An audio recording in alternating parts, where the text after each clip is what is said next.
it's time to tell the tale of the championship title fight so far for the D1NZ 2025 Series points race, roaring into life at round one at Taupo Motorsport Park for a massive doubleheader weekend. It was the arrival of the internationals as the Australians threw down against the Kiwis. Or is he going to be able to carry it through the run? I don't know how the judge is going to view that one. Halligan though, Connor Halligan right up on the door of the JDM machine, and he has stayed in it, Kenny. A chase for the ages by Connor Halligan as they come around. Definitely make some noise for this one. Four-time champ Fagger Dan was on pole for round one, but Luke Fink led the international charge after two dramatic finals. Brodie Maher in the Drift League S13 from Tasmania taking first blood for round one, with Team DSR's Adam Davies taking pole and winning round two, with Dave Steedman scoring two third-place results, splitting his round two trophy after a draw with Connor Halligan.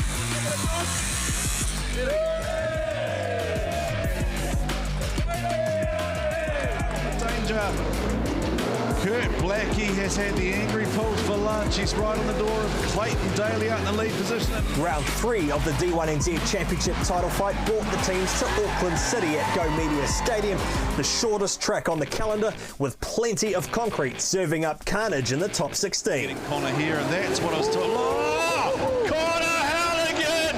You wild man. Out here playing dodgem cards, right? Oh no, Stocky's got it all wrong on the outer. How does this set him up for the... he's in the wall. Oh, he's moved the block. That is a hard impact for Stocky. Here, I wonder if that's one penalty. Johnny! Massive hit. JDM Racing continued to bring international form, with young gun Jeremy Slammett taking pole position, battling his way into the finals in the 2JZ Supra. Just heard the result. You got the win. Woo, let's go. Yeah, no, it feels real good. I'm just proud of May, the team, and all the work that's been put into it.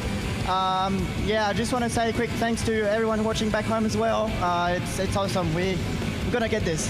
Finland's Lauri Heinonen was ready to throw down in the JDM V8 180SX. A strong performance in qualifying backed up with a hard charge into a crazy semi-final matchup with Luke Fink. Two top-notch drifters. This is international class drifting right here on New Zealand soil. Here comes Fink. Up to the inside goes Luke Fink, surging up on Lauri Heinonen. Lauri Heinonen opens the door up. Luke Fink could reach out and touch him. The two JDM monsters door to door. Lauri Heinonen up onto the pro line. Both of them keep it going, both of them are on the gas. Lauri settles it down with a little dab of the brake, and along the wall he comes. And put your hands together, Mount Smart Stadium. It was an underdog story for young Braden Mayer in his debut season, putting his authentic Haniko Silvia into fourth place after mechanical issues took him out of the fight for the top spot. Drift Masters champion Lauri Heinonen taking third place on the podium. The Drift Masters Grand Prix champion Lauri Heinonen just flirted with that outside line there, Kenny, and he is right in the pocket, showing why he is one of the best in the world. Lauri Heinonen, the Finnish phenomenon, doing what he can do. He is just an absolute animal behind the wheel. And ladies and gentlemen, please let Lauri Heinonen know how much you have appreciated seeing him here on New Zealand soil for a final time. First of all, thank you JDM Racing and whole of New Zealand for having me. It's amazing to be here. It was a tough weekend because of the new car, and it's kind of similar what I'm used to, but it's lacking some, how do you say it? It's lacking some specs that we have back home, so yeah. But would you come out again, or do you want everybody to come over there? You should visit Europe. Drift Masters is a hell of a series, but I like it here. I might come again. The final battle was once again a tough end to the competition, with gearbox failure knocking out the Mark IV Supra of New Caledonian Jeremy Slammett, Australian Luke Fink taking the round victory and extending his championship lead. Congratulations on your first P1 qualification, and P2, which I think is the highest you've finished in D1, correct? It is, yeah. It's been an absolute... yeah, awesome weekend. I don't even have the words. It's amazing. Just those runs with Lauri obviously did it for me. Like, it's just a hell of a lot of fun. I've been helping the guys out with getting the guests here, and Lauri, great driver over there. I watched him and I wanted to get him over here because I want to drive with these guys, just like you guys want to see him as the fans, and all the other drivers obviously love having the opportunity to come out here and go against one of the best. So yeah, no, it was just an amazing time, and just keep trying to drive smart, but still put on a good show for everyone. And extend your lead in the D1NZ Championship, mate. It's been a Trans-Tasman Anzac battle so far, and it continues with JDM Racing and Team DSR. Who will put a stop to Luke Fink and the Australian invasion as we get ready for the penultimate round at Manfeild Raceway, where the cars will hit top speed on the fastest track of the season.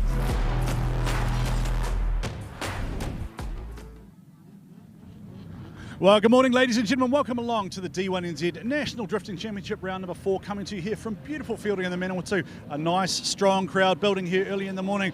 Welcome to you out there in live stream land, and a very special guest joining me on commentary this weekend, 2024 Pro Sport Champion. Please, mate, welcome Keisuke Nagashima. Hey guys, it's great to be here at Manfeild Circuit. Chris Amon at round 4 of D1NZ. It's a bit overcast. I've got the Tang Tools jacket on. It's keeping me warm, but I'm looking forward to today. I've got to say, you look very snuggly and cosy there. Keeping you warm also. Plenty of action yesterday down here in pit lane. How did you find that, mate? This is the first time as a pit reporter. It was a great experience, actually. Like, obviously, I've been behind the wheel and really enjoyed that, but it's been an enjoyable experience being in front of the camera, talk to the boys. You know, I've known them for the last 3 seasons. It's great to get them, you know, see how they're feeling during the day and get them hyped up. Yeah, one of the things I'm really looking forward to is you bringing us that insight around the setup changes, around driver mindset, around just the things they go through, the little things as a driver that you would go through right now. Put us in the hot seat. What are you thinking about right now as the drivers in Pro Sport are about to go into battle? To be honest, it's no different to me right now, with a little bit of nerves, right? Just trying to calm myself down, trying to get prepared and focused, make sure you know what you're doing, who you're up against, and making sure the car's all ready to go. So you have that little nervous moment, right? 100%, mate. No matter what you do, you have a little bit of nerves, but you get through it. Alrighty, let's take a look at today's competition format.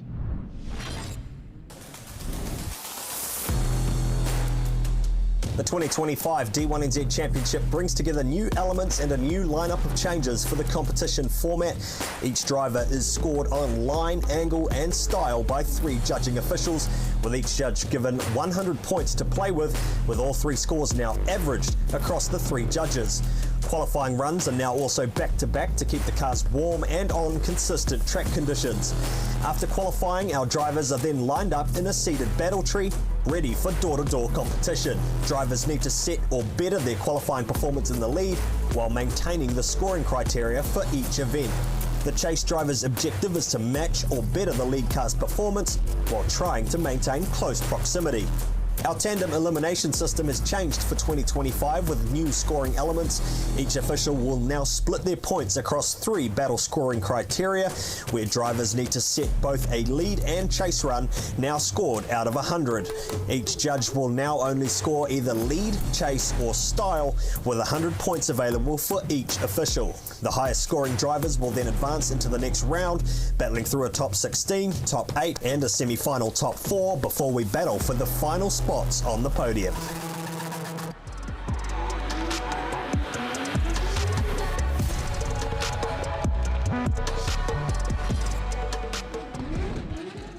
Well, that's how you do it, and doing it really well. Yesterday, the #1 qualifier in Pro Sport, Blake Miles Motorsport. Mate, you're making a habit of this. Yeah, it's cool to come out here and qualify first. Puts you in a good position for battles. So get to watch the boys go out in the top 24, and yeah, hopefully do good today. All right, have you been to Manfeild before, or is this the first time you've had a look at the Manfeild track? Nah, every track this season's a first track for me. So yeah, we've only had the car a year and a half. So jumping in the deep end with this year, but getting some good laps and learning lots with a lot of good people. So yeah, really enjoying it. You've made a real habit though of #1 qualifying. You haven't you? That's 5 is that 5 in a row? 4 or 5? 4 or 5, yeah. 4 or 5 in a row. You're not bad, are you? You're not bad. You could do with a couple more sponsors maybe on the car though? Yeah, a couple more sponsors on our core civil construction S15. Yeah, always open. Hit up Miles Motorsport. Alrighty, so the prize you're competing for, the Drift Japan Tour, that's pretty exciting, isn't it? Yeah, it's pretty exciting. I've always wanted to go to Japan and drift around Ebisu, and yeah, where drifting started really, so it's always been the dream, so it'll be cool to get that. Take a couple of the boys with you, maybe they can book and go as well? Always take a couple of boys, they're all keen. Alrighty, so the prize we are competing for, of course, at D1NZ for both Pro and Pro Sport is a $15,000 Drift Japan Tour. Let's take a look at that Drift Japan prize pack right now. We're in Japan, we're on tour.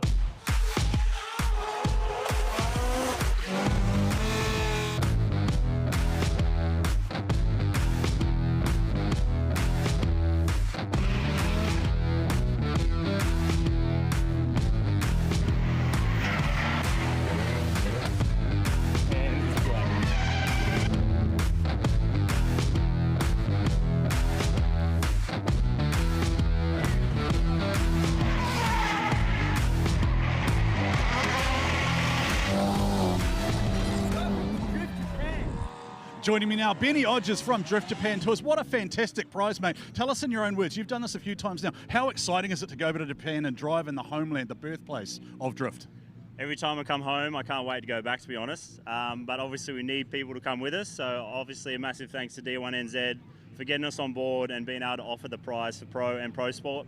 Obviously, as you said, the winners of those comps will be coming with us. We're going to West Japan, down to Osaka. We're driving Meihan. We're driving TKL, we're driving Bihoku, 10 days on tour, pretty much all inclusive, your flights, your accommodation, everything. You hang out with us, we go drifting, we have one hell of a time. So for somebody like me who perhaps lacks a little bit of talent behind the wheel, you could teach me how to drift as well? We're going to try. So hopefully, hopefully you don't seem very confident. Hopefully you look up to a pro driver and see that there's some talent there to be able to learn from. But obviously we get as many people as we can, people like Keisuke, people like Naoki from Meihan to come and have fun with us and try and lift the whole level of skill up. But if you don't know how to drive, we start from the very basics and we go all the way to the top. Alrighty, so if I want to get on board with this, how do I do it? What's the how, what's the why, what's the cost? Obviously you winning the championship's not going to work, so we'll just have to get you on the website where you can see all the packages. I'm hurt. I'm deeply hurt, but I've seen me drive. It's terrible. But you jump on the website? Yep, jump on our website, driftjapan.com.au. Check out all the information there. Get on our socials, see what we do. The YouTube channel, but mainly Instagram. Send us a message, we'll have a chat and we'll get you on tour. And it includes everything, doesn't it? It's food, it's transport, it's pretty everything? much. We get food for all the track days. Obviously, we do a nice spread. We take you out to dinner a few times. It's just spending money you need to bring. Yeah, all right, for beers. and I've got one last question for you. What's the one phrase you need to know in Japan? Futatsu biru kurasai. So I've got absolutely no idea what Benny Hodges just said to me. Maybe I'll ask Keisuke. Keisuke, what did he just say to me then, my friend? Couple beers? Couple of beers. That's what it is. Learn about. So apparently that's the most crucial phrase you need if you win the Pro prize or the Pro Sport prize. That's how you get a couple of beers in Japan. Right, Keisuke, I'm going to hand over to you in pit lane, my friend, as the pit lane reporter. I've got to head back to the commentary booth. Let's check out the track rundown while I'm on my way back to the commentary booth. It's time for round 4 of the D1NZ Drift Championship, and this weekend we are in the mighty Manawatū, the lower North Island of New Zealand.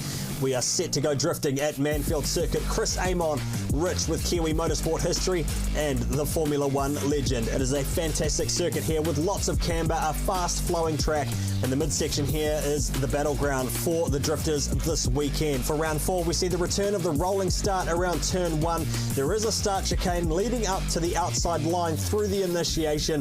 It's crucial to get the car pitched in on a midline approach, carrying lots of speed here to really set up that first outside zone on the right-hand side of the track.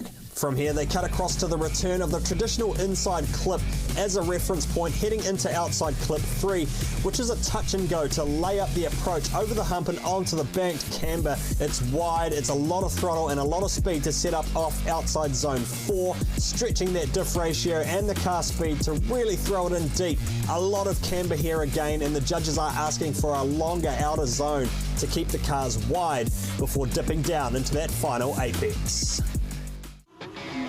Alright guys, Ben Kai from D1NZ, the chase judge here for your lead run example from the Swarm Drift Boys there in the BMW and the Drift Japan S15. So we're on a nice faint entry, sitting high on the bank from the lead car. It's going to be full throttle, a little bit of off-throttle, switch into the zone, rear of the car into the zone, then hit the first touch and go, then push out wide to the second touch and go, full throttle up the bank as wide as possible, fill that zone, snap here, a little bit of off-throttle adjustment, then back on full throttle to push through the final inner clip, and then out wide across the finish.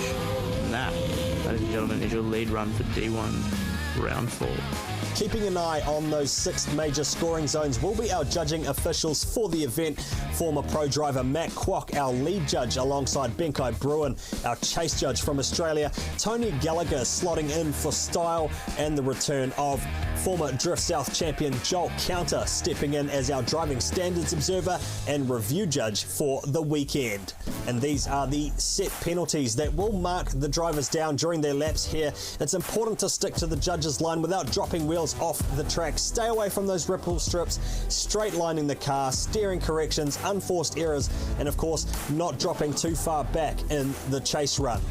Our new for 2025 three-strike system is back again for round 4, and again single wheel drops are now accumulative, and while rubbing's racing, hitting the lead car and forcing a line adjustment will see you penalised heavily this weekend, and keeping those front wheels off those ripple strips is going to keep you out of trouble. All right, we're in pit lane at the moment. We are going to take you on a little bit of a trip down memory lane, just to see who's here. So let's go for a walk, shall we?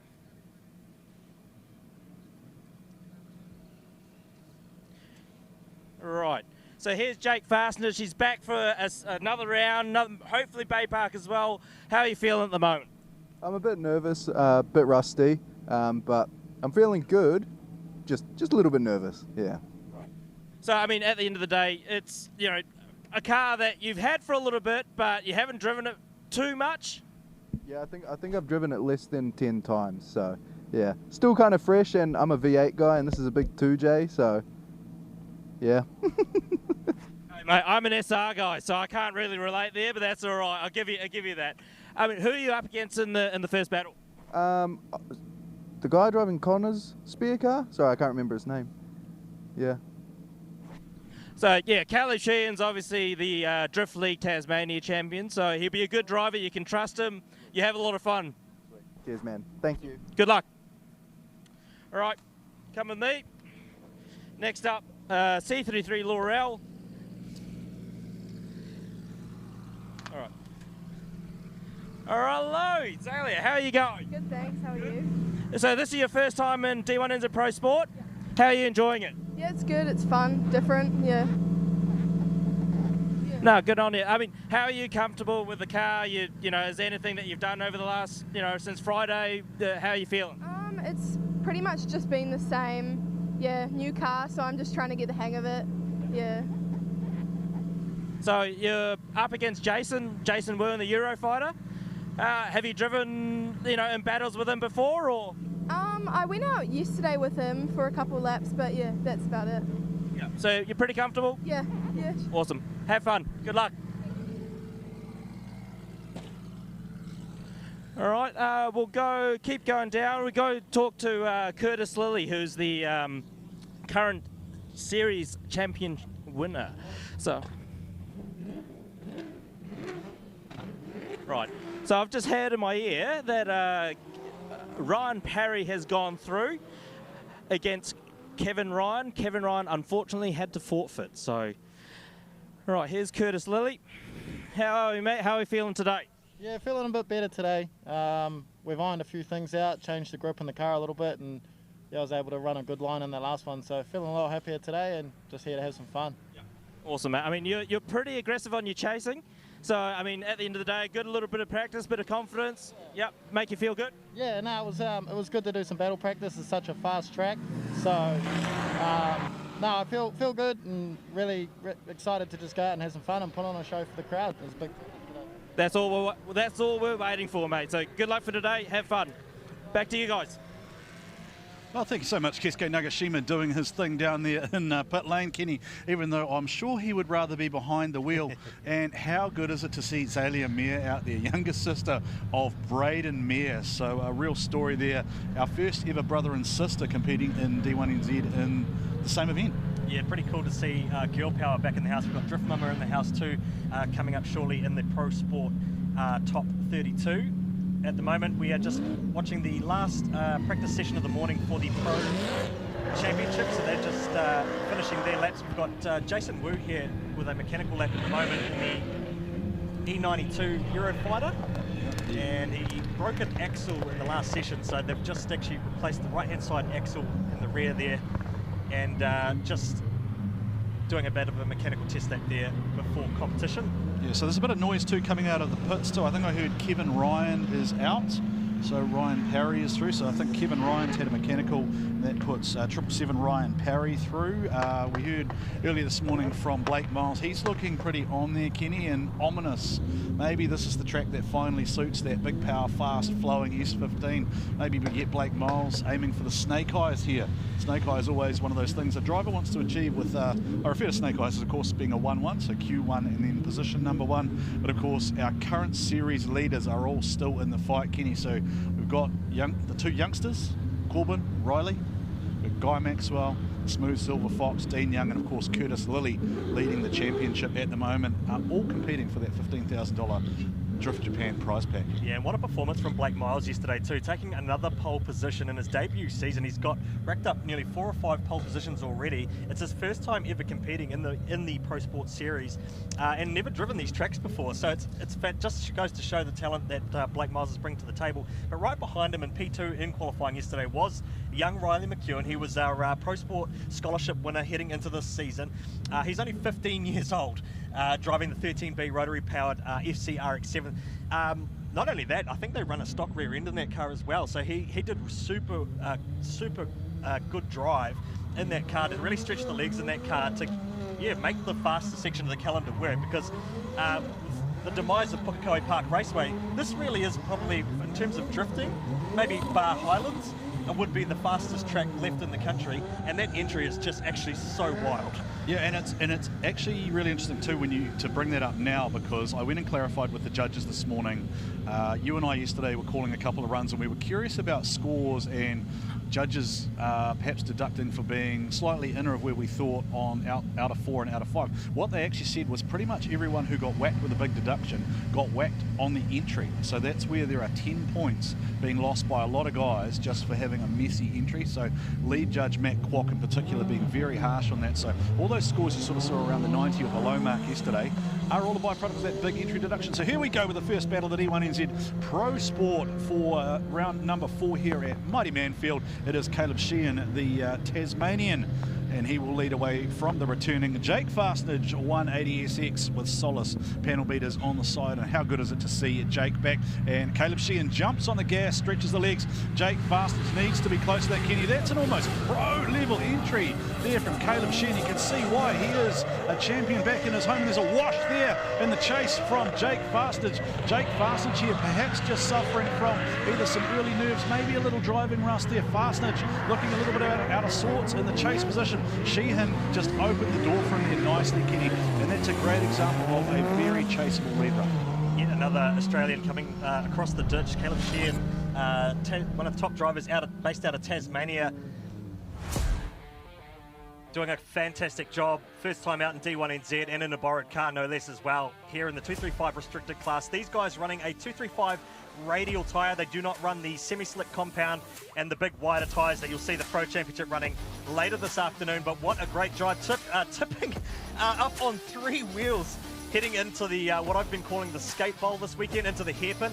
And I call it the skate bowl because this track, not only is it one of the fastest tracks that we run on the calendar, it provides so much camber, and it's just a wild roller coaster sort of track for the driver. And it's kind of hard to see just how much camber is actually on this track from the TV perspective. But when you go out and walk it, it's just so much angle and so much banking in some of the corners, and certainly being able to hit that judge's line requires a lot of input, steering input to nail right. You've got to get your line right, especially through the midsection heading up to outer zone 4. There's actually a bit of a cambered hump there that if you don't get it right, it's almost like a Bay Park wall entry in ways. If you don't get it right, the car actually sucks into the inside and you're actually stuck there because your car can't get up the hill. Alrighty, so just confirming there that the reason you saw a bye run for Zalia Mir is Jason Wu has advised out.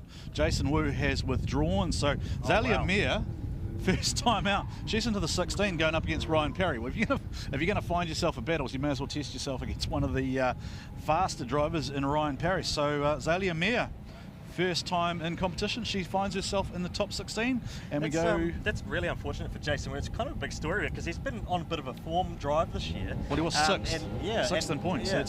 Yeah, that'll be his. That will actually be his title fight over for the season. So, unfortunately for Jason Wu, the Wuro fighter, he advises out. Zalia Mir goes through as we look at Jake Fastnage for Solace panel beaters being chased down by Caleb Sheehan. And Caleb Sheehan, Kenny, we were pretty impressed with that first lead run from him. So it's going to be down to Jake Fastnage now to really deliver that lead lap that enables Caleb Sheehan to deliver a precise and fast chase here. And Caleb Sheehan, Sheehan hits Jake Fastnage. Now, the question here, that looks mechanical, doesn't it? It looks mechanical from Fastnage. So the question there, Kenny, is was that contact caused by the lead car aborting that entry there, or was Caleb Sheehan travelling at a little bit too much velocity, causing him to close up on Jake? But Jake's aborting. So that makes me think it's mechanical for Jake. Yeah, something might have failed there. Driveline failure perhaps on entry or clutch. Anything part of the driveline, perhaps gearbox issues or even just engine cut.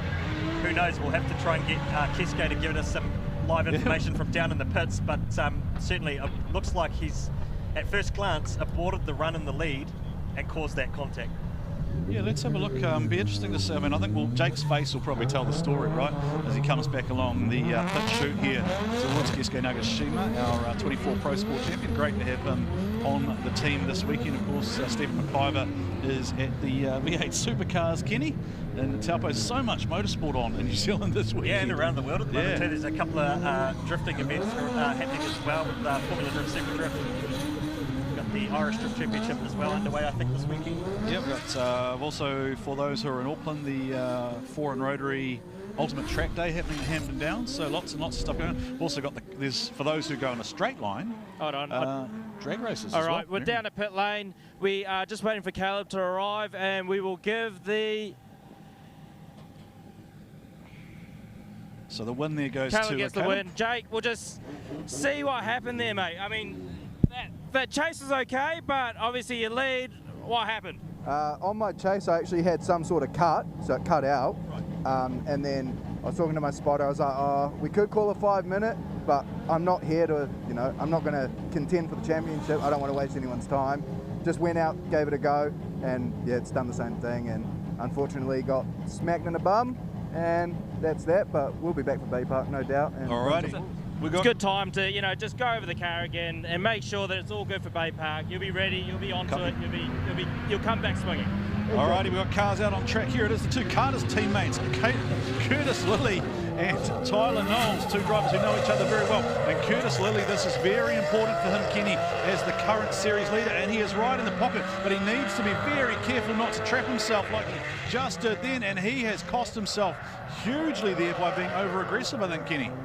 Yeah, that's right. We're having a massive mistake there. We'll unpack it a little bit further, a little bit scrappy on the exit as well from these guys, but we'll unpack it further in the GT radial replay. Yeah, no. Curtis Lilly, of course, had a really good form at the last round at Auckland, around the tight technical concrete walls of Go Media Stadium. Yeah, let's just add a disclaimer at this point in time that obviously we are just commentators. We do throw things out there in the heat of the moment. It is entirely up to our judges, Matt Kwok, Ben Kai Bruin and Tony Gallagher, how they see things. To me there it looked like, I feel like that is Tyler Knowles at the same speed he was in qualifying yesterday. I don't think there's a huge deviation, but it will be up to the judges there to decide whether he was notably slower and therefore may have closed down Curtis Lilly and just not been able to, Curtis maybe not able to chase as he wants to. There's our judges, the wise men. That is Matt Kwok, that is Tony Gallagher, and that is Ben Kai Bruin, along with our assistant Sammy and our ops manager Joe, who keep things running smoothly here. In the background too, in a separate room behind them will be the DSO system as well. We've got Jesse and of course Joel Counter, Drift South, multi-time Drift South champion, and for many, many years, he's a judging veteran basically now in the D1NZ series. Welcome back to Joel Counter, who stepped into the DSO role, and is also the review judge. Yeah, explain DSO to me, Kenny. So DSO Driving Standards Official, or Driving Standards Observer. He's looking at all sorts of things to do with a lot more technicalities, following the rule book. It's in the name almost, it's driving standards as well as what the driver's doing out there. And he also serves as the review judge for the three wise men, as you've been calling them. So if there's any appeals or protests, they can go through that process, and he's able to, or if the judges themselves need extra eyes on something, they can go to the review judge, sort of like a TMO, and get some further feedback to help make that decision. So to confirm there, the independent judge does actually have the ability to say, hey, I think you missed something on that run, and he can interject and say, hey guys, I think you need to look at this. I'm correct in assuming that? Yeah. Okay, so I think that's important to clarify for our fans out there in Oversteer TV live land. We are, of course, live on Sky TV from about 1:30 this afternoon, but we're on Oversteer TV for now, and the only way to get involved in the chat there is to be a subscriber to Oversteer TV as we watch the two Carter's cars leave the line. They will go around the cones there on Toyota, and they'll accelerate into the zone, and I think you'll get a good feel here for just how fast Curtis Lilly's 530 odd kilowatt vehicle is out front. You'll see why he is the current Pro Sports Series leader. There he is, accelerating, bagging up those rears, nice and wide there. Curtis Lilly, one of the drivers who this morning was quite interesting to watch. He was up in the judges' box just asking for feedback, looking for that refinement. Tyler Knowles has got lost. He's way up the track. He is buried it into the dirt. Tyler Knowles went flying off the track, and then I actually think Curtis Lilly's put a wheel off the inside there too, but that is an all four off there for Tyler Knowles, and doesn't really matter what happens, unless he's been led off for some reason, Kenny. Doesn't really matter what happens once you put 4 off, because you are at a massive disadvantage, and it will just about be a guaranteed 0 off there from our chaser judge, Ben.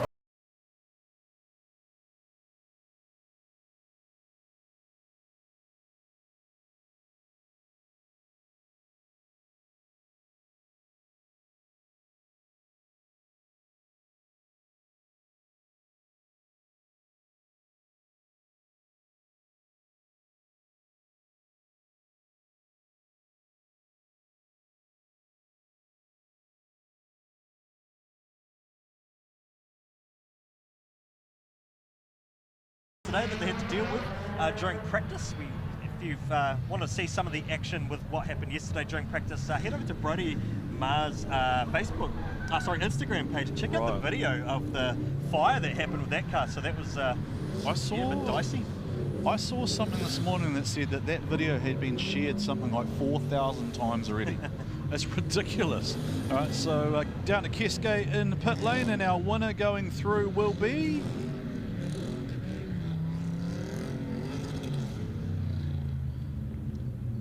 Curtis Lilly getting the win, and he stays in the title fight. Go down to just find out there what happened from Tyler. Tyler, battle of the teammates. How was that, mate? Yeah, that was a little unfortunate in the first battle, but I've been excited all night for that. I was really hoping to put it on its door, but hey, there's always next round. Good on you, mate. We'll see you next time. See you at Bay Park, eh? Cheers, mate. Cheers, Tyler. Tyler always looks so pumped just to be driving, doesn't he, Kenny? He always just looks happy to be here. He's certainly got that positivity that's come from doing some laps, cutting some laps at the MSC Drift Challenge as well. Yep. Speaking of positive, Cam Omblivray. Mr. Smiley. He always just looks like he's having a good time. I was mentioning yesterday, I spoke to him in driver's briefing. I said, mate, you're always smiling. He said, why be unhappy, right? I'm here chasing my dreams, doing what I can do. Oh, no! Is that my fault? That was my fault, wasn't it? That's a commentator's hex. Another hex by me. Sorry to the Cam Go Drift team. I'll own that one. That was my fault. I was talking Cam up, and he hands a massive advantage there to Luke Chappell-Sayer in the 12 AM Drift Machine. We don't really need to look at the replay too many times.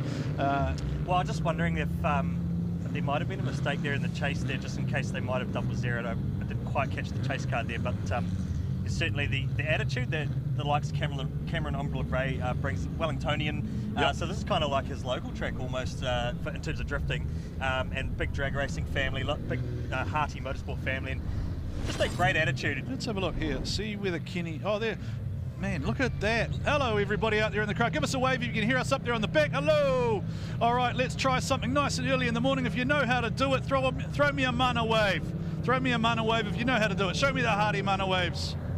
No one. No one. What about a Manawatū wave? Can we do a Manawatū? There's the green t-shirt up the top in the camo. What about up the back on the far back of the stand there? Can you... No, there we go.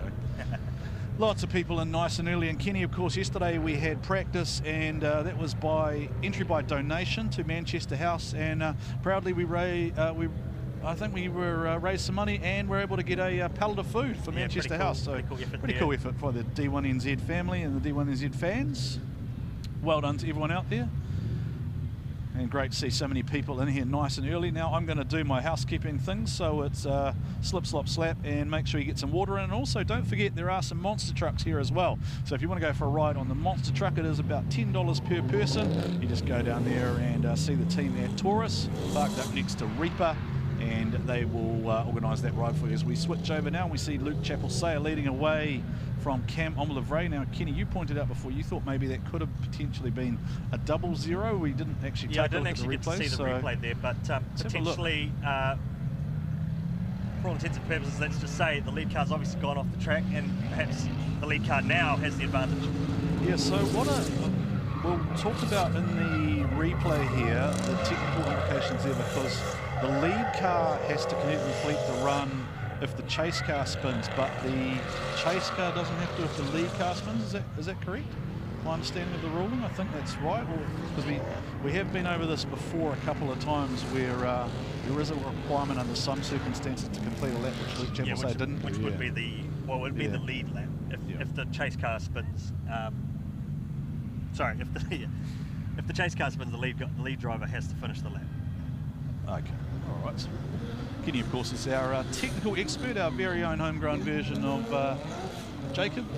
Well, I got called Alexi at one of the last events. I wasn't sure. And I wasn't sure whether that was a good thing or a bad thing. Well, so for those who don't know the reference, Alexi is, of course, Noriyaro, who commentates the Japanese series. Alexi Smith from Australia. I actually thought it was me who got called Alexi. Maybe it was both of us. I don't.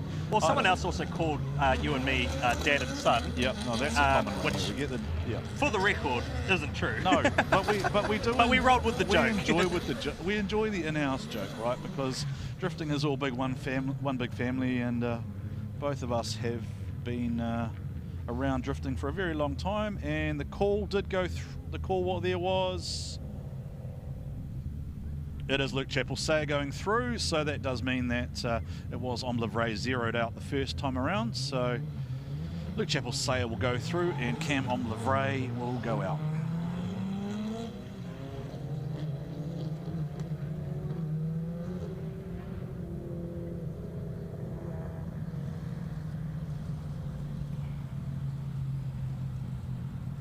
Cam, mate.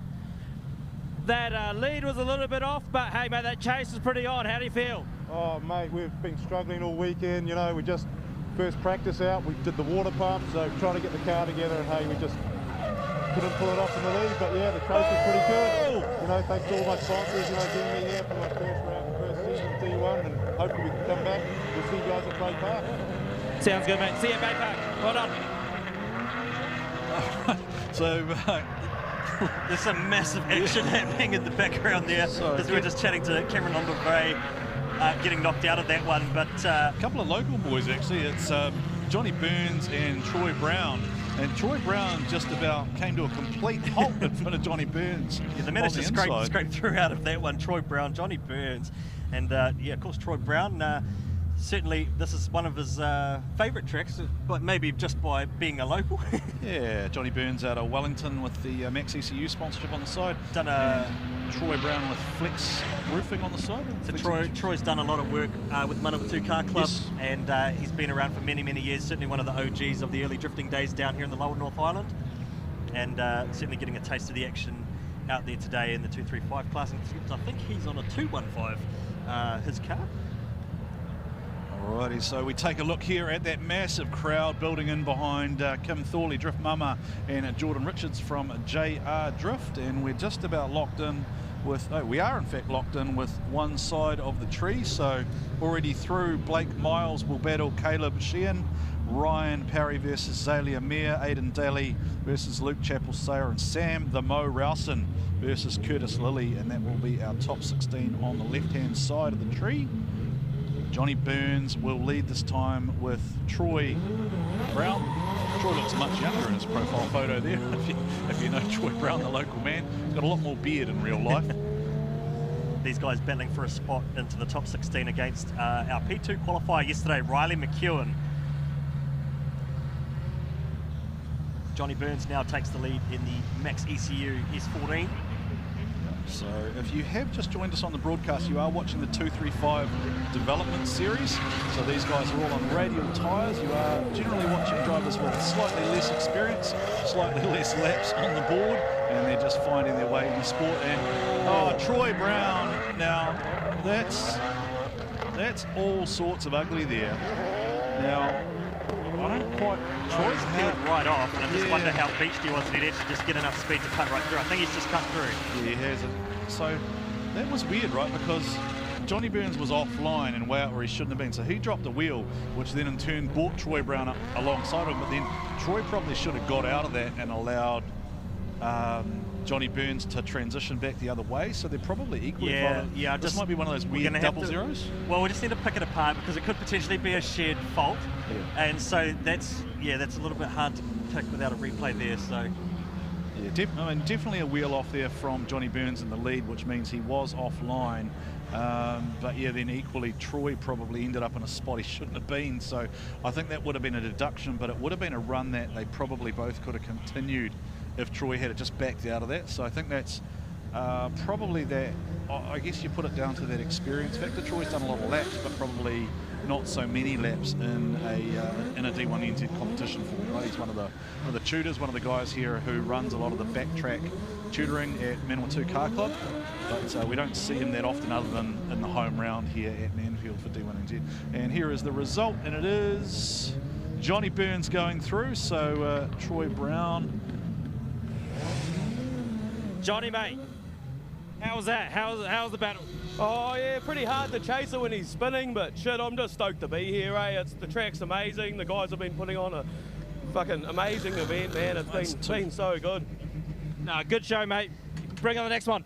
Well, and apologies out there to our viewers for the language on the live stream. Sometimes our drivers get a little bit excited. It's great to have Johnny Burns here putting on a show for his friends and family. He is out of the Wellington region, Max ECU on the side of his car, and he's excited about being through to the 16 and battling young Riley McEwen. Kenny, Jordan Richards, this is a tough first draw for the Drift Mama, Kim Thorley, but Kim Thorley will have her two girls, Lily and Lou, cheering as long and loud as they possibly can for Mama at home. But Jordan Richards is gone, Kenny. Kim Thorley's not even in the shot, and then there's a big understeer, and she has got lost there and not carrying a lot of angle. Jordan Richards has just gated her and gone. And Kim Thorley and Drift Mama has just been blanketed by Jordan Richards in the Senate nursing machine, and round she goes. JR throws down, and round goes Kim Thorley. Big advantage to Jordan Richards. Jordan Richards was certainly one of the early pace setters in qualifying for these guys yesterday as well, and great new livery on the car. It's a beautiful blue car, isn't it? Not to be confused, as per what I did last time, with the other Pro Sport blue S15, which is Darren Murray's car. Darren Murray is not here this weekend, so he had the flying boot lid at the last round. That video is up if you're looking for a bit of dicey entertainment. Check out the Oversteer TV dicey moments from the last event. Full compilation of all the crazy stuff that happened at Mount Smart. Couple of big crashes in the Pro Championship at the last event as well. Does crazy is what the crowd numbers are. Look at this, is a crowd that big, and there is Mike Thorley. Hello, Mike. Hi, Mike. Wave, you're on camera. Hi, Mike. How are you? Hope you're having a good time. Mike, how proud of Kim are you though? Just show us how big, how much. Yeah, look down, Mike. How proud of Kim are you? She hasn't made it back to the kitchen yet, mate. She hasn't made it back to the kitchen. No dinner. I am, of course, referencing the video series the Thorleys have put out over the past week, where Kim was trying to get ready for D1NZ, and Mike wanted to know where his dinner was. Ably assisted by Lily and Lou. All right, Kim Thorley's had a bit of a bog off the line there. It won't impact things too much here, Kenny, but you definitely wouldn't want to see that at somewhere like Bay Park. They fire off the front straight here at Manfeild, and this is actually realistically a rolling start with the start chicane as well. Okay, so let's see how this goes. I don't want to be responsible. Now look at Jordan Richards just rolling burnout. That's a very different entry from Jordan Richards. I think he knows that Kim Thorley's struggling runs, so this is going to be... Oh, Kim Thorley's had a massive correction there, and it's thrown her 4 off. Can she pull that up before she slides up in front of Jordan Richards? Oh, someone's getting a grasp on, I think, for that one. Drift Mama having all sorts of problems. I think she'll still be smiling, Kenny, but it's been a very challenging start to her competition debut for Kim Thorley.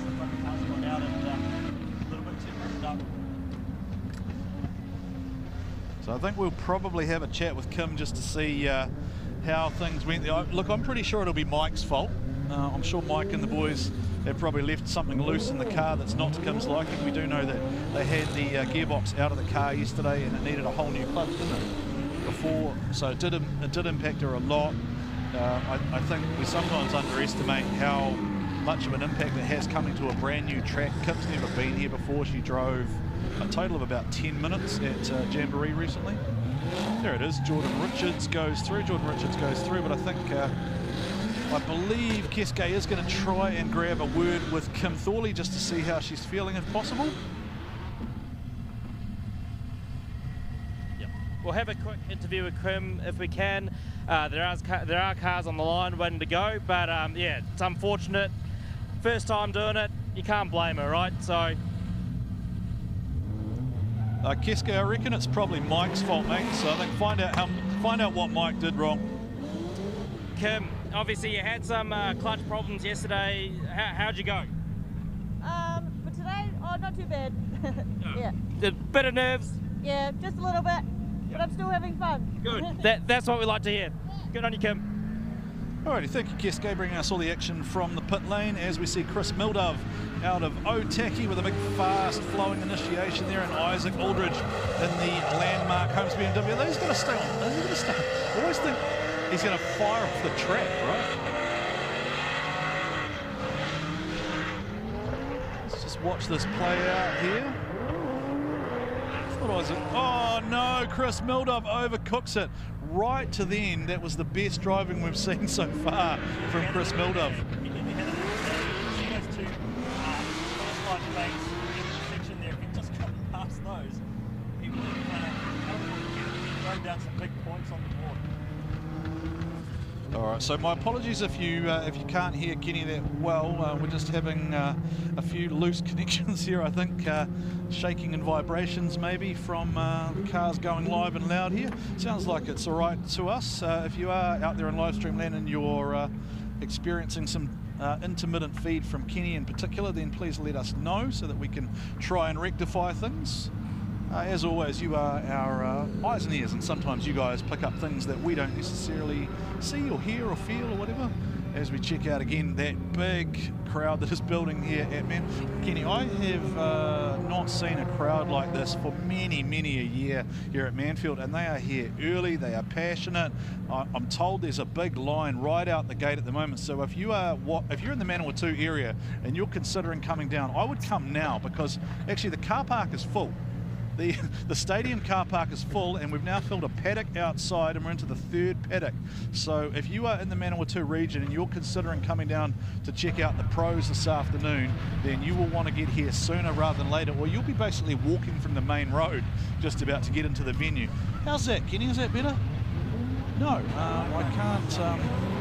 Yeah, I can't hear you. I'm not sure if you guys can let us know out on live stream, and if you can actually hear Kenny, that would be fantastic, because I can't hear him at the moment. He is talking right next to me, but I'm not sure if it's feeding through or not. Okay, so just me at the moment. Sorry, son, you've been cut off. No allowance for you. Go to bed. Go to bed. No dinner for you. Kenny's going to take the opportunity to step out and try and rectify this as we watch Isaac Aldridge, landmark Holmes BMW, and Chris Mildove. He is aggressive here. Is he going to be able to pull this up and keep it going? Yes, he is. He's got that proximity back. Chris Mildove fighting hard here. He knows he's at a disadvantage. He is running right along the inside there, and he's on completely almost the opposite line of where he should be. Straightens up, goes straight, and that will zero out Chris Mildove, so that will be a win there to Isaac Aldridge. And until then, Chris Mildove showing some real glimpses of promise, but Mildove unfortunately gets it wrong there. And the way effectively the rule is defined, I did clear this with the judges this morning, is if a car travels in what is defined as a straight line for more than 3 feet, it is a zero. So if a car travels in what is perceived as a straight line for more than 3 feet, it is a zero. So that is how the judges basically choose to apply the rule. The way I put it yesterday was in the time you can say 1 D1NZ. If you say 1 D1NZ, that's about how long it takes to travel 3 feet at about 140 k an hour, and that is what zeroes you out. Right, Dean Young Drift fans, the Young Drift family, Young Drift Mafia out there in live stream land, no doubt. You guys always take over the chat box. Your man is about to take to the track, and it is Isaac Aldridge coming through, and he will, I believe, grab a word with Isaac Aldridge. Oh, we're going to go to Chris Mildove, actually. I think we're going to Chris Mildove. All right, Isaac Aldridge gets the win. We'll just talk to Chris, see what happened there, mate. Chris, what happened? Oh, rookie. But I still had a blast, man. There was I haven't had much chase experience, so that was sick. Oh, considering you haven't had much chase experience, that was unreal, mate. The car's running way better today. Oh, yeah. This is just constant. All right. Cheers, Chris. Have a good one. See you. Dean Young back to business. Jay Broughton, Central House Movers, 8:31 on the chase position, but Dean Young, the smooth Silver Fox, has just blanketed that track with smoke. But just like we saw yesterday from Dean Young, he is not stretching the legs of that car right to the outer zone, and there will be a deduction there from a lead run perspective. Oh, well, we've got a fire here. Is there, what's happening there, Keske? A little bit of a fire, is there? Yeah, just a little bit of a fire here on Chris's car. We are trying to make sure that it's all safe to go, but yeah. little bit of excitement. Hey, we're talking about Drift Japan. Is that a little yakitori going on there, mate? Yeah, bit of yakiniku, mate. Bit of barbecue beef, right? Alrighty. Just RV things. All right, looking at the GT Radial replay here, Dean Young out front, nice and smooth as we expect from Dean Young. Has been one of the benchmarks in pro sport this year, stretches the legs. He is staying very mid-track. We saw this yesterday as well from Dean Young. Just doesn't quite get up to those outer zones, and that will come into play as we get deeper into battle. But for now, it looks like he did a pretty tidy job there. Opened the door up for Jay Broughton to be able to chase, and now it will be on Jay Broughton to try and grab an advantage here over Dean Young. Now, if Dean Young was to go out, that would have some very serious implications for him from a championship perspective. So Dean Young will be feeling the pressure here a little bit. Local man Jay Broughton, we pretty much only ever really see him at the Manfeild round. Sometimes we see him at Bay Park, Central House Movers on the side there. Watson haulage on the side of the Dean Young machine.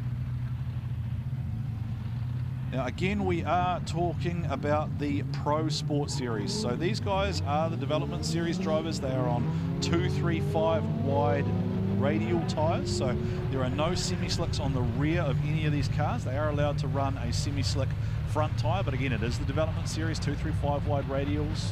A real mix of tyres being used by a large variety of drivers.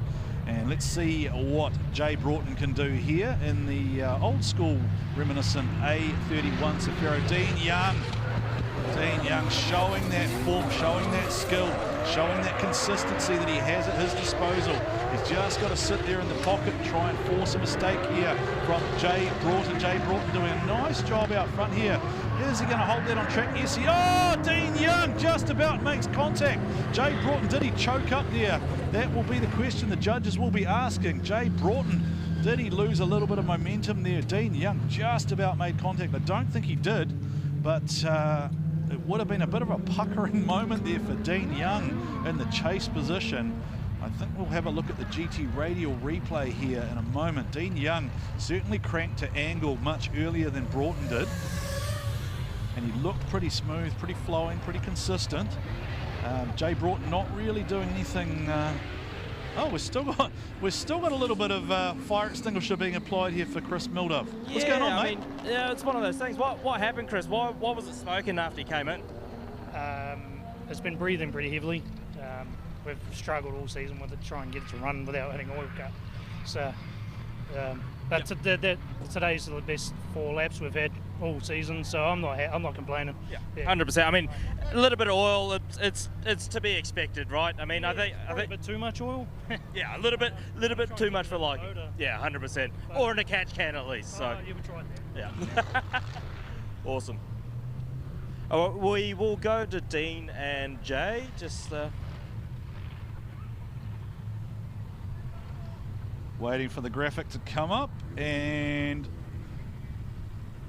going through Dean Young. Dean Young goes through, and we're going to hear from both drivers. Dino, How was that, mate? That chase, you gave him a little bit of a crease or a nudge. How'd you feel? Yeah, it was pretty close coming into the last hairpin there, but a mean lead, so offers a good chase, man. So I was just trying to stick with him as much as I could. Yeah, I think you did that pretty well, mate. Good on you, Dean. Top 16 for Dean and Jay, one of the hometown heroes. How was that, mate? How's your experience in Pro Sport? I gave it my best shot, bro. I felt I'd done a pretty good lead run for him. You know, good bro line, good chase line. Done my best on the chase, man. Just not enough grunt. No. What's in it at the moment? 25 det, like 320 kilowatts on a good day. Yeah. No, it goes, mate. It goes very well, mate. You're obviously at home at this track. Well done. Thanks, brother. Thank you. Cheers. Mate, Manfeild, give it up to one of your hometown heroes. Give him a round of applause. Well done. Yep, you are on live Oversteer TV. Give us a wave if you can see the camera in front of you. Down there in those fantastic purple pants, walking along the front. Yeah, that's it. That young man in the blue hat's got the rider there. There we go. Give us a wave, crowd. You're live on Oversteer TV. Give us a wave as the camera goes passing in front. Hello there in the pink t-shirt. Hello, sir. Good morning. Great to see some ear protection there on the younger ones. That's a wonderful Barbie lunchbox there, sir. Give us the mana waves. Throw us the mana waves. Walking along there in front of the crowd. Morning there, sir. Okay, so we're looking for someone in the crowd with a D1NZ t-shirt. Who's got a D1NZ t-shirt on? You may possibly win a prize. Who's got a D1NZ t-shirt on? Anyone in the crowd? Who's got a D1 t-shirt on? We're looking. I can see a Choice Files t-shirt. Who's got a D1NZ t-shirt? There's a JDM t-shirt. Oh, well, we'll come back to that shortly. All right, Caleb Sheehan, Blake Miles, the #1 qualifier. Caleb Sheehan, the Drift Tasmania champion. What goes down here for Miles? This is the top 16 we're into now, round number 1 of the 16. Blake Miles, can he finally get that result he is looking for, or will Caleb Sheehan spoil the party here? In from overseas, Caleb Sheehan, huge news of course for him, getting engaged to his lovely fiance. Congratulations to them. That all went down during the New Zealand trip. But here goes Blake Miles for Core Civil, and Caleb Sheehan going with him here. Now the levels come up, now the smoke goes up, now the speed goes up. Blake Miles opens the door, Sheehan into the pocket. Caleb Sheehan with the chase run here. Blake Miles throwing the door open again, opening it up, cranks to angle for Sheehan, goes out to the outer of 5. Blake Miles opens the door, and here comes Sheehan down to the inside. Oh, there's a little waver from Sheehan, flattens out, loses a little angle, and put your hands together. Manfeild, that is a drive from Miles, throws down the lead, and Caleb Sheehan went with him. Kenny Ruddle, technical commentator. We're into the 16 and the level has gone up. Alrighty, so looks like we've got me ears working again, but what a battle there. I just caught the tail end of that, and what a fantastic run from both of these guys, and just goes to show the level that Caleb Sheehan has brought to the table coming out of Drift League Tasmania. So that is the GT Radial replay. GT Radial, the official tyre of D1NZ, and Blake Miles shows why he is the #1 qualifier. He is 5 of 5 in terms of number. Was it 4 or 5? 5 of 5. Well, there was some debate because Blake himself couldn't actually remember. If anyone out there in live stream land knows, particularly from Miles Motorsport, is it 4 of 5 he's qualified #1, or is it 5 of 5?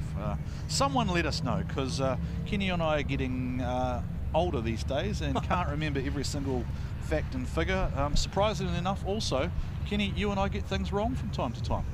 We do. Yeah, it happens. But not while we're human. We'll take a look at our top 16 lineup here. Then there is Blake Miles and Caleb Sheehan, which we just saw.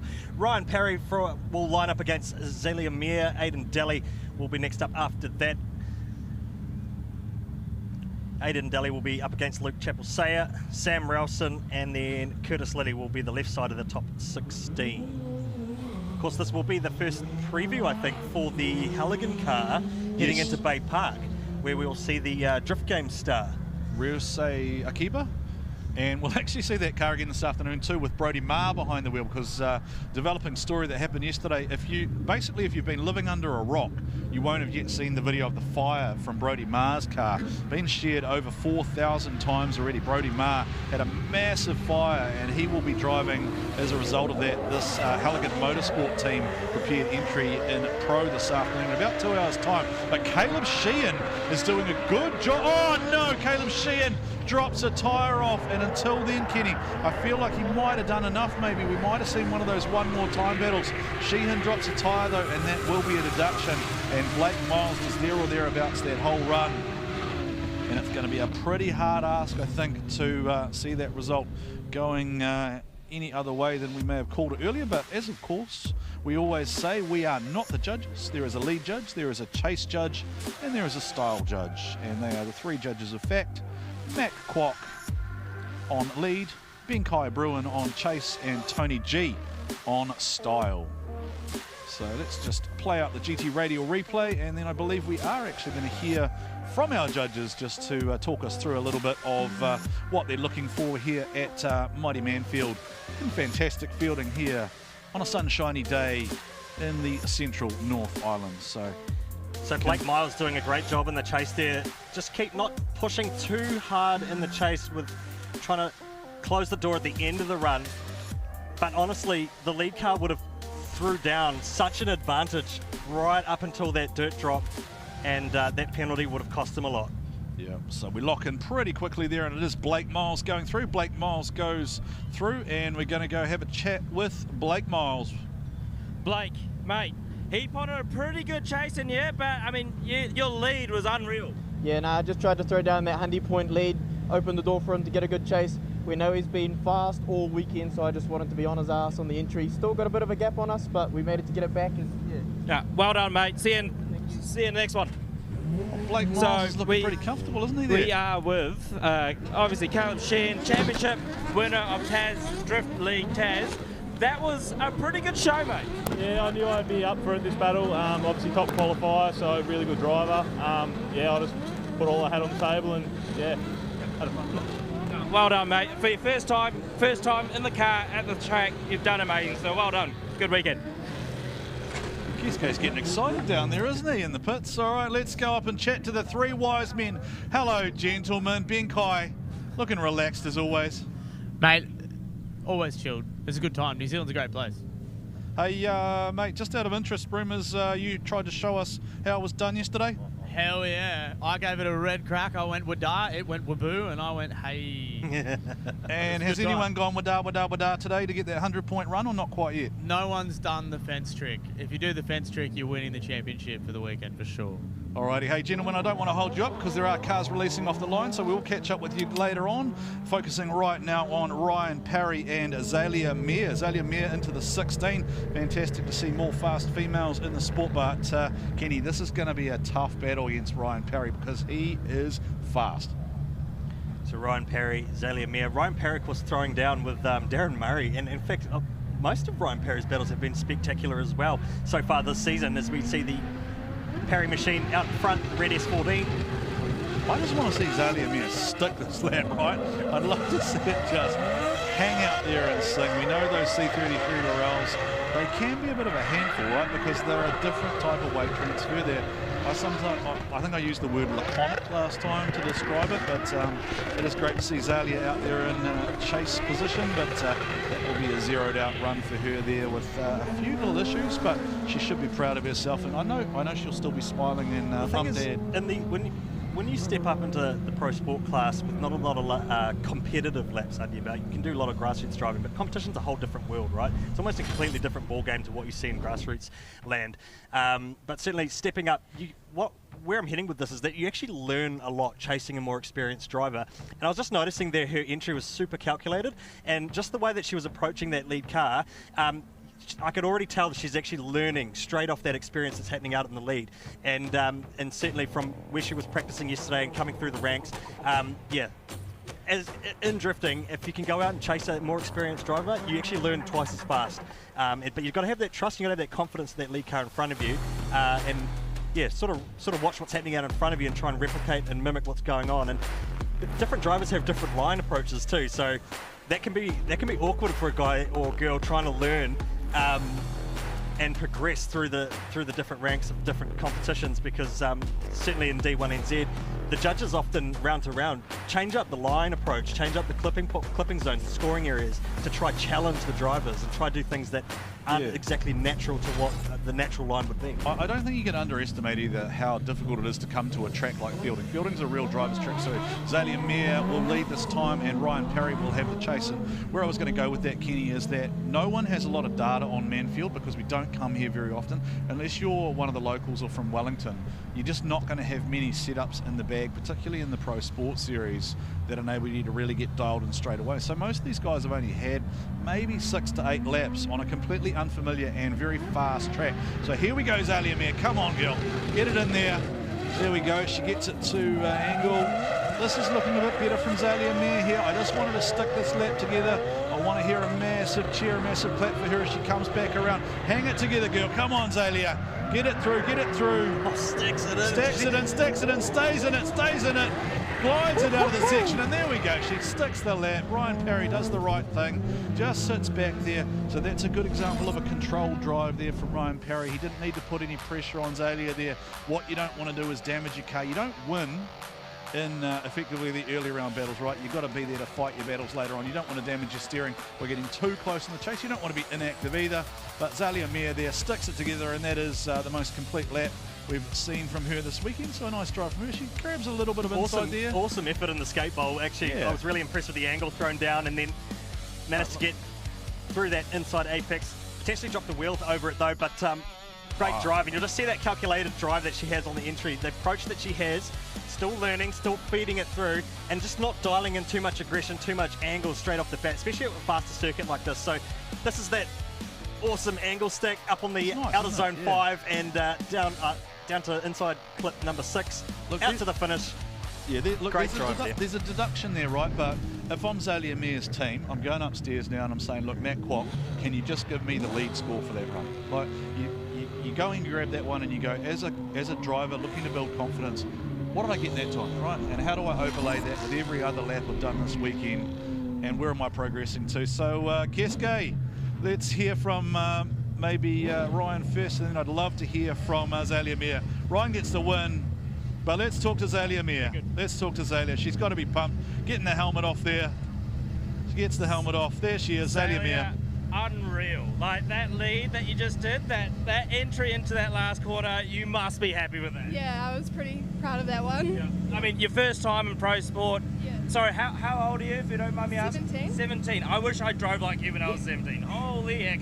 That was unreal. So, I mean, how's your experience been? Yeah, it's great. It's fun. It's so good. Yep. How was your chase? I mean, obviously, you were very calculated in the entry. Yeah, I messed up a little bit for the middle and the end, but yeah, it was fun to chase anyway. Yep.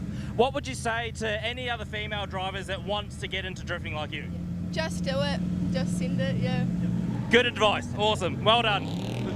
Oh, how good is it to have Keisuke Nagashima down there as the hype man in pit lane, pumping up the tyres of each and every driver. Is he going to have a chat with Ryan Parry as well? No, we have got cars coming off the line, so I think we are going to the battle. We'll get Ryan Parry after this while we wait for the cars to transition around. And this is Aidan Daly for RHP, doing what he did yesterday, Kenny, straight away out to that fast-flowing line. Almost looks like that car's winking at you, doesn't it, with the bumper on a bit of an angle there. Who forgot to put the cable ties into that one, Seaton? Seaton, of course, is the boss of the RHP team, but Aidan Daly is just driving away from Luke Chappell-Sayer. And Luke Chappell-Sayer sits up wide there, trying to fight back, trying to deliver to that requested qualifying line, but just nowhere to be seen there. Aidan Daly streets him. Yeah, Aidan Daly throwing down some good car pace in the RHP S14. First full season in the Pro Sport class this year. A little bit of active aero on the entry as well, the boot lid flying up, so someone's going to get a slap on the wrist in the pit lane when he heads back. Who put the bump in the boot on those cars? Come on, RHP team, tidy it up. They spend all their money on stickers, Kenny, because there's 6 cars now. All the money went into stickers, couldn't afford any more cable ties. Great drive from Luke Chappell-Sayer in the chase there. He didn't have the proximity, but he certainly tried to follow that qualifying line and try and mimic that lead car as well. So and that's sort of what you got to do in the chases. If the lead car's pulled, a few car lengths on you like that, or your car just doesn't have the power or the pace or the grip, you just got to fall back on that qualifying line and try drive as hard as you can. And this is an interesting battle, because this potentially sets up a battle between if Aidan Daly goes through, then we're going to have Sam Rowson and Curtis Lilly as his potential opponents, and that's going to be a very fast and aggressive battle. So let's see whether Team 12AM's Luke Chappell-Sayer can get it done this time. Of course, the championship's wide open for the Pro Sport class this year. It's the penultimate round here at Manfeild, heading into Bay Park, the grand final, in just a couple of weeks' time. Tickets available now, aren't they? Tickets on sale now, and certainly there's quite a number. I mean, heading into this round, it was like the top 8 we're still in with a shot at taking the title. So after this event, it's going to be super interesting to see how the points table lays heading into the grand final. And certainly Aidan Daly is one of those new up-and-coming young gun drivers that could certainly throw up that points table. Right, Luke Chappell-Sayer initiates into the outside zone there. Now Aidan Daly needs to be very careful here, because he certainly has superior car speed. He's got to be very careful he doesn't do what Troy Brown did earlier and kind of find himself trapped in the wrong position. It doesn't allow Luke. Now, there is a mistake from Daly. He has run a wheel off the outside there. It is speed related. Oh no, straightened up! Aidan. Right at the end, has Aidan Daly chucked it away there. This is going to be all on the judges to look at the replay and analyse here what has gone on. So sits well back here. He gives Luke Chappell-Sayer room. Now that's the right thing to do. Then he starts to close up proximity-wise. He starts to close up again here because he's got the faster car. Now here's, I think, where he's got a little bit too greedy and aggressive. Now, what has happened there? Well, it happened back at outside clip 3, which you called it right straight off the bat. Right there, It was just too aggressive in the chase in terms of he was rolling the dice with locking himself out of that second transition, and I think that's where the setup actually happened. So we're talking about this clip just here, getting right out, pushing right out to the clip, and then he cut just a little bit too early on that transition and almost locked himself out, and then he tried to massage it out and just hang off that back bumper, but he was too wide. He just pushed too wide, dropped the wheel, and that set him up for a bad approach that last little bit just there, and he's just tried to correct it. Why did he thought he was going to hit him? Was that straight enough for a couple of wheel rotations, or 3 feet, 2 or 3 feet? Straight. Kesko, what's going on down there, my friend? The drivers are pumped. You're the hype man down there. I'm trying to get them all excited, mate. They are putting on an absolute show today. We are still waiting on a result. That was a pretty exciting battle, if I say so myself. I mean, obviously, Aidan was doing very well behind Luke, and vice versa. So, hey, we'll just have a chat. We don't have a result yet, but Aidan, we don't have a result yet, but how'd you feel that win? Yeah, it was good, eh? My lead run, that felt all right, a few little sloppy moments. And in the chase, he is a little bit slow, so it's harder to chase in a fast car. I've just got it on my ear. You've got the win, so well done. You're through to the top 8. Get it done. Yeah. Just have a look, bit of a chat with Luke. Luke, Aidan's got the win, but well done, mate. How'd you feel that win? Yeah, awesome battle. Cars are feeling great, actually, and yeah, thanks to Wanganui Collision Centre and my old man for getting us here today, and Swartz Tyres in Wanganui for the tyres, and the crew. Couldn't do it without the crew, and my beautiful partner at home watching with the kids. No, awesome, mate. It is a team affair here at D1NZ, and we'll see you at the D1NZ Bay Park final, mate. Well done. A nice interview there by Luke Chappell-Sayer, managing to thank everybody, including his wonderful partner at home with the kids. So great to see Luke still smiling there, and Aidan Daly goes through, and that is one that I think we probably will unpack that later with the judges, Kenny, there, just to get some clarity there. My only thought there is the speed of the lead car probably has been judged to contribute to the run of the chase car. And speaking of speed, speaking of proximity and smoke, Sam the Mo Rowson and Curtis Lilly, the current series leader. Lilly has got it all wrong there. He's choked himself up, didn't get anywhere near that outer zone, Kenny. Sam Rowson, I think, drowned him out in the smoke, and that's got untidy for the series leader. Well, it's super interesting. We'll have to unpack it a little bit more because he's driven smart in a sense. He's pulled himself out of the smoke and then actually managed to get that rotation back. So he's actually managed to keep proximity. He's kept drifting. He's kept a smooth transition, but he was offline. So he's done a great job to get out of the smoke and sort of save the rest of the run. But what a great job by the C33 Laurel out in front. You'll see here off clipping point 3, trying to fire through here out into the outside zone there on the outside zone 4, outside zone 5, and there's the last clip on the inside apex there. So, yeah, that's going to be interesting. I think he'll be marked down, but not a heavy deduction. I don't think it'll be as heavy, just given the ability that he was able to throw down in the chase there to pull himself out of the smoke, still keep drifting, and still try and maintain proximity. Because there's two schools of thought, right? You either fall back on that qualifying line, or you try and do something that massages out a good run to maintain proximity, but two very separate lines. Potentially dropped a wheel as well, trying to fire in there. That's what I was just wondering there. Did Curtis Lilly actually possibly touch the grass slightly? All right, we take a look at the battles that have completed so far. Blake Miles took out Caleb Sheehan, Ryan Parry took out Zalia Mir, and Aidan Daly took out Luke Chappell-Sayer. Watching Sam Rowson and Curtis Lilly at the moment. Next is Riley McEwen and Johnny Burns, then Daniel Edwards, Jordan Richards. That'll be a tough battle. Corbin Wilson, Isaac Aldrich, who know each other very well from the MSC Challenge. And then we go to Guy Maxwell and Dean Young. And one of those two, Kenny, off the back of that battle, will be out of championship contention pretty much. And will Dean Young be on the podium for a 4th time in a row? So we take a look at the second pass now. Curtis Lilly has got to pull something out of the bag here. Well, we know it's fast, right? If Curtis Lilly can get this right, the question is going to be, can Sam Rowson achieve proximity to him?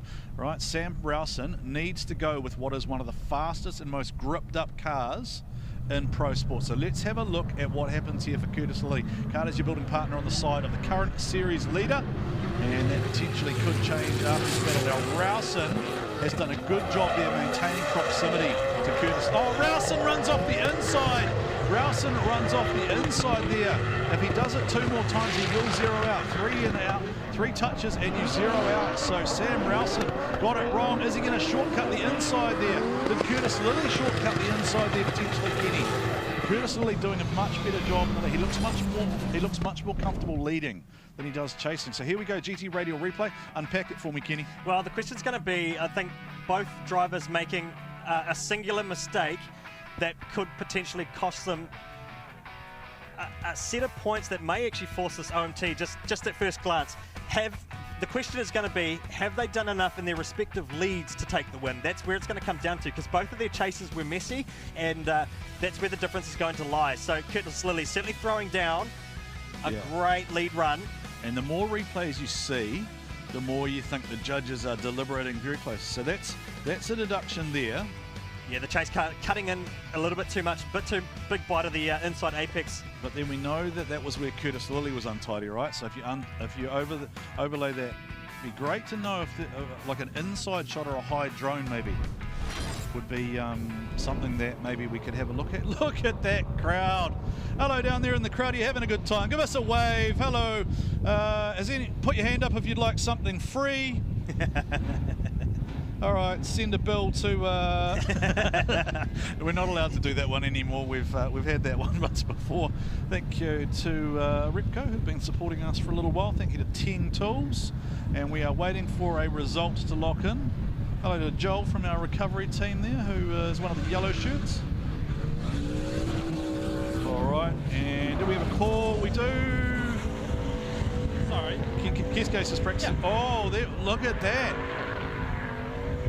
So there it is. That's exactly what I was thinking. So we've got Matt Kwok goes one way, Ben Kai goes the other, and then Tony G calls it even for style. So it is a one more time. So it is possible to go, I guess, battle for battle in this format. Yeah, so, lead for lead, chase for chase. Both of their lead runs were quite similar in respect to each other. Are we able to go to the both judges? both made mistakes in their chase, and that's what I was thinking. I think that might have been. Is this the first OMT of the day? I missed the earlier run, so.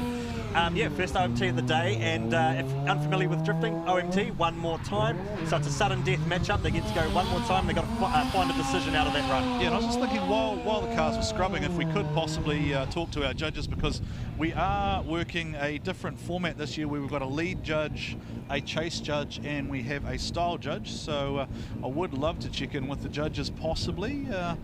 if their smiling faces can get on camera. I'd love to talk to Matt Kwok first, of course, as the lead judge. Mac, are you able to hear me, mate? Not sure if you I've can. got you there, Wazza. Yeah, What's happening, mate? so I just want to talk for the benefit of the crowd about the new format this year. We'll be 4 rounds deep, but lead, chase, and then style, separate components.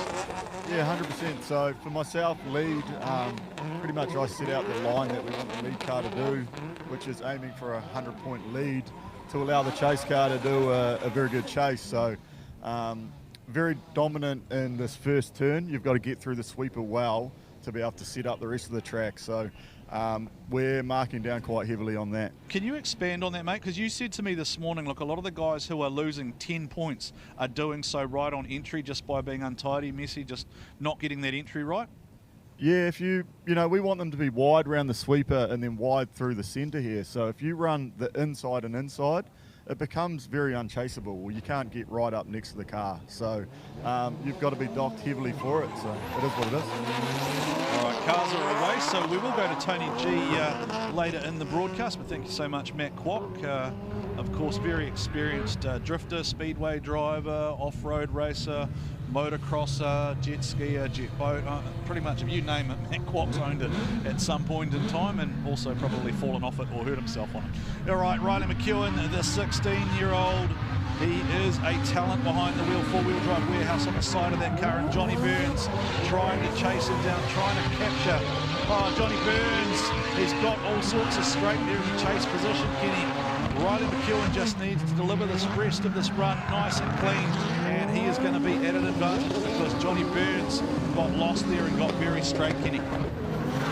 Johnny Burns battling the car a little bit there in the chase, certainly towards the end into the skate bowl, using quite a bit of handbrake to slow the car up and try adjust his line back onto the rear quarter chase position of the lead car. We'll take a look at the GT radial replay. The young Riley McEwen, 15 years of age.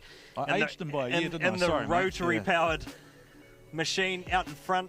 I think it's the SR in the chase, and you'll see there potentially a straight liner very close. He would have been on the skin of his teeth there for a straight line penalty, which would have zeroed him out. And you see again another correction there, big handbrake use just to try and close up the proximity back to Riley McEwen in the lead. Of course, he entered a little bit later. You'll see those start flags at the start of the section as well, but there is a little bit of leeway for the chase car to enter a little bit later. Right there? Yeah, right there. Right there. Bit of a correction. I don't think that was a full straight line.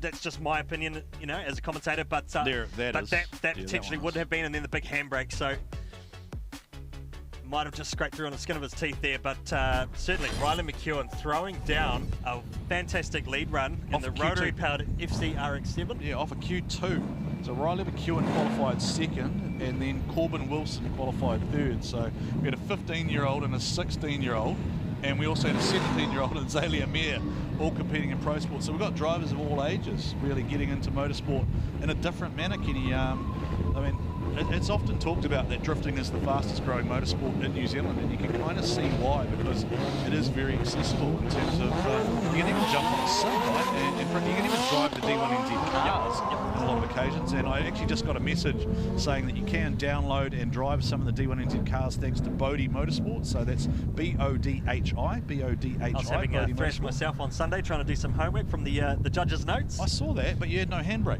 No, I had no handbrake, so it was a lot of left foot. It made it very, very dicey to drive. Right, and I've seen you drive in real life too, so I can understand. Oh, Riley! Riley, McEwen, can he hold it? Can he hold it? No, Riley McEwen. He bit off too much there, and this is possibly that. I don't know if we'll see the one more time. Oh. Yeah, I think it is the one more time. Because it's a 0 and a 0. Yeah.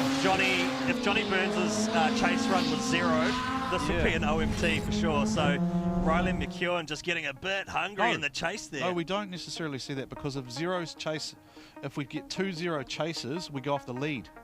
Yes, so it would go OMT because they've both put down good leads. So Riley McEwen just this is where I thought he might have just been able to massage it out. It would only be a medium sort of penalty. He didn't save it. He couldn't pull it together. So he zeroed himself out in the chase there. I think he just got too hungry on entry.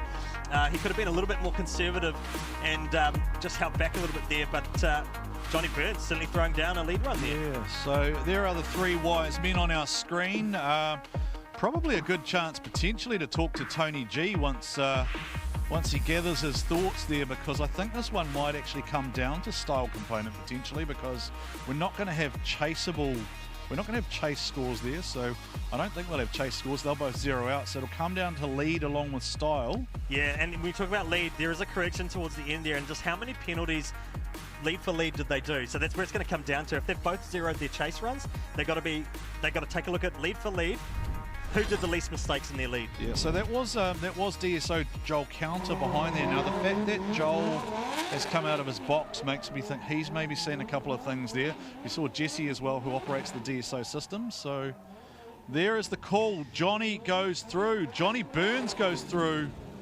Johnny Burns goes through. Johnny, mate, you're up against one of the young guns. How's that? Oh man, he's phenomenal to chase, man. Like, I'm so thankful for the guys that got me here, like Central Fab Solutions. I wouldn't be here without them. My tuner, Jace, people like that have just been putting in work, man. We didn't load the car up till Wednesday night, 12 o'clock, to try and get down here. I had Chris from Horizon Tyres. He's amazing, man. Thank you guys all so much. No, good on you. I mean, Manawatū does well. Good on you, Johnny.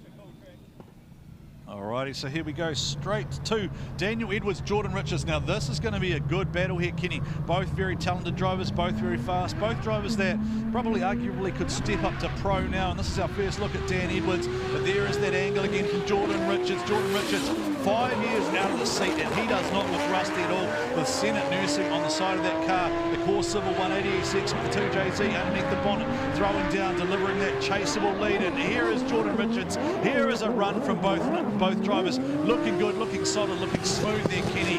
And look, nothing I see there that's notable in terms of deductions. Great run from both drivers there. Good chase that there from the Senate machine. Of course, Daniel Edwards, one of the heavy hitters in the Pro Sport 235 class over the last few years. He was in for a title shot last year with Keisuke Nagashima. Good aggressive lead lap there from the Core Civil 180 SX. Smooth, fluid, lot of aggression, and I feel like plenty of throttle, not too many, I mean, very little use of the handbrake. Smart too. Smart chase from Jordan Richards. Like, didn't try and bite off too much. Like, probably could have stayed in and gone really close to Dan, but then he would have been a little bit at the mercy of making sure that of Dan delivering exactly what Jordan perceived he was going to do. And that, of course, opens you up to potentially a car switching at a different moment, trapping in the wrong place, and then Jordan would have found he was trapped out on the high side of the track. But good smart drive there from Jordan Richards. Maybe a little waver in the front end towards the end of the section, but on the very entry, solid drive from both. On the entry, I noticed Jordan's car was in the chase there, was just having a hard time with the bumps. It was so unsettled, so he did a great job to drive through that and get the car pitched in there onto that first outside zone. You talked heaps yesterday about the body language of the cars too, and the way the pro qualifying session blew my mind. I hadn't seen that in many, many years, just the wild differences in setup in a qualifying session. It was just crazy to see what different teams were doing, and it was funny seeing how cars from the same team with very similar setups. It was very interesting to watch. Alrighty, so here we go. The Link ECU start box, of course, is the domain of the one and only launch master Willie that we normally see down there with the very best dance moves in the D1NZ National Drifting Championship. Dan Edwards will chase this time, and you can see the drivers just talking to each other at the moment, Kenny, just getting each other hyped up there. They're both fairly pumped on that battle. I believe they are friends off the track. Most of the drivers at least cordial with each other in the pits. Some of them have very strong underlying friendships, and they drive together a lot at the likes of Hampton Downs at, say, a Mad Mike Drift Force Day, or at Mary Drift Park under the MSC Drift Challenge. So great to see so many drivers here in the D1NZ National Drifting Championship competing in the Pro Sport Championship. This is the 235 wide series on radial tyres only. Semi-slicks allowed on the front only, and it is open choice of brand that you run as far as a rear tyre. Quite different setups on the cars, aren't they, Kenny, with the ducktail wing for Jordan versus the big wing for Dan Edwards. We saw a lot of the wings come off yesterday in Pro. Yeah, certainly at high speed tracks, the wing can become a bit of a hindrance, creating a bit of drag. The aerodynamic of a drift car is certainly a lot different to, say, a GT race car that you'd see around here, or a V8 touring car. We've seen different wing setups over the years. I've been involved for nearly 20 years now, so 16 years, sorry. So yeah, been a long time. Both of us. Both of us have been here since the well over 20 years for you. So, yeah, I first picked up the microphone when Faggot Dan was just a young fellow with not a hair on his face. As we watch Dan Edwards in the chase position, chasing down the Senate nursing entry of Jordan Richards. Jordan Richards doing a good job out front, delivering that nice chaseable lead. And Dan Edwards has washed it. He's taken out the clipping point, and Dan Edwards, has he possibly taken himself out of the title race? Dan Edwards was sitting in 5th on points, and he slid up the track, Kenny, and he's absolutely blasted that clipping point. And that's at least one off, and the way that went flying, I wonder if it's going to be 2 for a major. And I don't see anything there from the lead car. I didn't think that indicated maybe he'd been led up the track. I think Dan Edwards was just, he knew he had to be aggressive. He knew how fast Jordan Richards was attacking this track, and there he is. He's just trapped up the track too high, and that is a massive dirt drop, dirt turbo there. So we have the A pillar chase rule this year as well. So over previous years, the chase position of the car, the proximity of the chase car, and the position of the chase car to the lead car has changed and evolved over the years with different judging criteria. This year, you are allowed up on the A pillar once you get there and once you follow that judge's line. I feel like Daniel had an opportunity to actually cut in a little bit more, and it would have favoured him a lot better, and he's just blown out a little bit too wide there, taken out the outside clipping zone, and I think he smashed one of the flag poles there. It looked like he took it might have actually done a little bit of damage. Yeah. I did have to apologise to Dan Edwards yesterday because I didn't mention his dog, Pablo. Pablo's his French bulldog. So he was very depressed, but here we go. Here comes the call, and it is Jordan Richards going through. Jordan Richards goes through.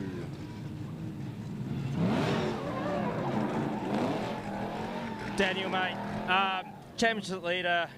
How was that? I mean, obviously you kind of needed that for some crucial points, but I mean, you're still pretty good. It is what it is. I got a bit caught up in the smoke trail.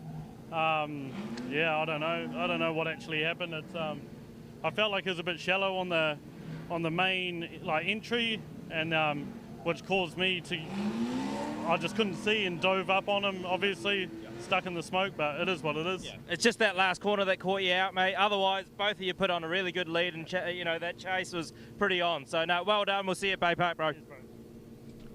Philosophical there from Dan Edwards as Keske makes his way over to Jordan Richards. All right, so we're going to go to our first look at the Drift Fox, Corbin Wilson. Corbin is, of course, the 16-year-old MSC champion. Went back-to-back, repeated this year, Kenny, so he holds a FD Pro 2 license.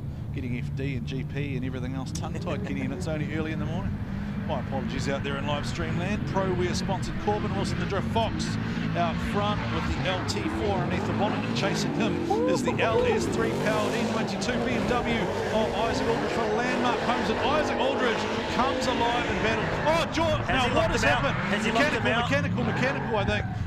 Corbin shut it down in front of Isaac, and that looked like he lost drive to a wheel there. I wonder if he's blown an axle or something in the rear of that car. Looked like it let go there for Corbin Wilson. Right until then. Now, let's take a look at the smoke. Watch the smoke. That'll be probably the dead giveaway here. Does it stop here from one of the tyres? Handbrake through outside zone 1. Firing through full throttle. I'm just wondering if he's been locked out by the chase car there through transition. The second transition, and now I wonder if he's actually backed out of it just to avoid contact, or has something mechanical happened in the car. I think there's a wobble on that wheel, on the left-hand rear wheel. I think there's something loose in there. That's my guess, and I know that was the part that broke last time they were here. So it could be. So if you have a look as it comes around here. Yeah, there was a bit of a wobble, but was that a touch? Have a look at that wheel. Have a look at that wheel, the rear That's wheel. what I'm wondering. Yeah. Kind of need a different angle just to see the relationship of where the chase car actually was. So mechanical lap here for Jordan Joyce for NZKW. So we'll also probably get told via race radio what's happening there with Corbin if there was a effectively mechanical shutdown. Look at the body language from Jordan Joyce. Joyce squad will be tuned in on the live stream. NZKW S14 2JZ, straight 6 turbo under the hood. One of the Pro Championship drivers, which will be out later this afternoon doing a mechanical test lap. the crowd here at Manfeild Raceway. Big shout out to everyone that has come here early to soak up the drifting action. We've got monster trucks coming up later this afternoon too. We've got a few monster truck shows coming your way. You can go buy a ride on one too, if you want to. Can also Taurus go selling rides for $10 here at Manfeild. So let's have a look at the replay. Oh, this is a different angle. We didn't see this before. This is the angle that I wanted to see. So quite a fair bit of smoke there. And this is what you were saying, Kenny. Yeah, has he locked him out? And no, there's no contact. No wheel-to-wheel contact? Oh, there. Yeah. No, Is that potentially the little... Because there was a bobble and then another bobble that we saw. I want to see that again. I am glad I'm not a judge, right? This is where I'm... Now, see, Corbin hasn't come around. Yeah. I think Corbin's taken his 5. So it could be a mechanical issue there for Corbin Wilson. So here we go. So the judges have asked for the replay again. Here it is in real time for you out there in live stream land. So we watch the initiation, we watch where Isaac Aldridge has got to, and this is where we're trying to identify what has happened there. I think he's shut that down. I think he's got out of that. But the question is, has he shut it down for a mechanical, or has he shut it down because he's felt like he's going to swing back across and smash into Isaac Aldridge? So, yeah, that one will be up for consideration. Let us know what you think in the chat box as well on Oversteer TV. If you want to have your own personal live replays, you, if you're here in the crowd, can you go backwards and forwards? You can go backwards and forwards. So jump on the Oversteer TV YouTube channel. You can see the live stream and join the live chat as well. Hey, I do want to say hello to Nick Boyle, who not here with us this weekend. Keske stepping in to his big shoes to fill. Nick's been doing a great job for us for the first 3 rounds of D1NZ this year, but Nick is at home due to an impending birth in his household. So hello to Nick out there in the chat box, no doubt. I'm sure he'll be tuned in and watching proceedings with an eager eye as we watch Santa Mo, Ralston and Curtis Lilly. This is the one. Oh, sorry, this is a one more time. Oh, Curtis, where have you gone? Massive off. I thought he was going to slide straight in front of him. We've seen dangerous stuff like that in the past here at Manfeild, and that just goes to show just how fast things go wrong when the cars become unstuck on entry. We've seen some wild offs and crashes here at Manfeild. It is one of the fastest tracks left in the country that we run under a competitive manner, and Curtis Lilly certainly feeling just how fast that is when a car comes unstuck on the entry. That's got to be scary for Curtis Lilly. So that's 150 k an hour, and it goes straight off, right? It doesn't. Well, some of these guys have been snap back. Some of these guys have been near on 100 mile an hour, 180 k's. Wow! And he had to be thinking he was heading at that tyre barrier. Oh, Keske, what's going on? The car's up on the stands. Yeah, it looks like they've done an axle in that first run there, so I think Corbin did shut that off in front of Isaac there. It was a good chase up till then, a good lead, but yeah, unfortunate for Corbin. They're trying to get it done in the 5-minute time frame. So they're all under there, they're scrambling, and they're scrambling to get it done to just get back out there and put on a show. So. Yeah, I can see Corbin there. Corbin's got the axle in his hand. That's his dad, Sean, there in the beanie next to him. So they're working pretty hard down there. And Keske, you're discovering the joys of live TV too, with young fans wanting to get in on the action there, mate. What parts can you see being pulled? Is there anything else apart from the axle? Realistically, it's the axle nut, right? The 6 bolts. And the exhaust needs to be put out the way, I'd assume. So they get down there, they're getting stuck in, and they're trying to get it done. Alrighty, mate. So I think you'll stay down there and keep an eye on things. And there is the clock running with our competitor relations officer, Billy. And a minute so far has elapsed. And the way, how does that work, Kenny? So that's a minute from when they had the laid car, hands on the car? You get 1 minute to put axle stands under the car and secure the car. You're not allowed to do anything else to the car, and then once that timing official is ready and the team is ready, they can put hands on the car and get to work. Now, am I right in thinking that Corbin also has to be in the car when it drops down? That's right, it has to be ready to go at 5 minutes? Yeah. Yes. Alrighty, here we go with Sam Rowson. We would expect at a massive advantage over Curtis Lilly, who is going to now be feeling some pressure. We've seen Dean Young, Dean Young went through, Guy Maxwell went through, Corbin Wilson under some pressure here. Dan Edwards is out, so Curtis Lilly now has to just throw this down and hope that Sam Rowson makes a mistake. So Sam Rowson probably doing the smart thing here.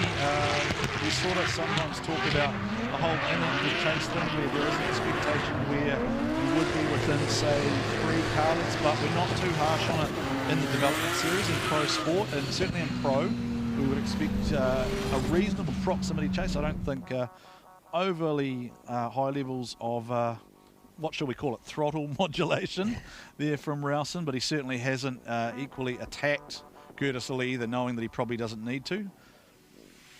I'd imagine he probably knows that Curtis Lee's had a massive moment there. Yeah, Curtis Lee certainly throwing down an aggressive lead run, being at a disadvantage, firing off the track in his first pass. Sam Rowson in the chase, to be fair, I think will actually be marked down on this battle, because I think he's dropped back a little bit. We know he can go a little bit further than that. He also didn't fill some of the zones. That isn't to say that he's going to be zeroed out for an inactive chase, I don't think. I think Curtis Lee will be, you know, he'll be given to the points for that great lead run, but flying off the track in his first pass, that's a huge disadvantage for him. And well, you get zero, right? I So think you're zeroed on the Sam's chase. taken the and conservative then, approach, yeah. and he'll be hoping to go through to the next round.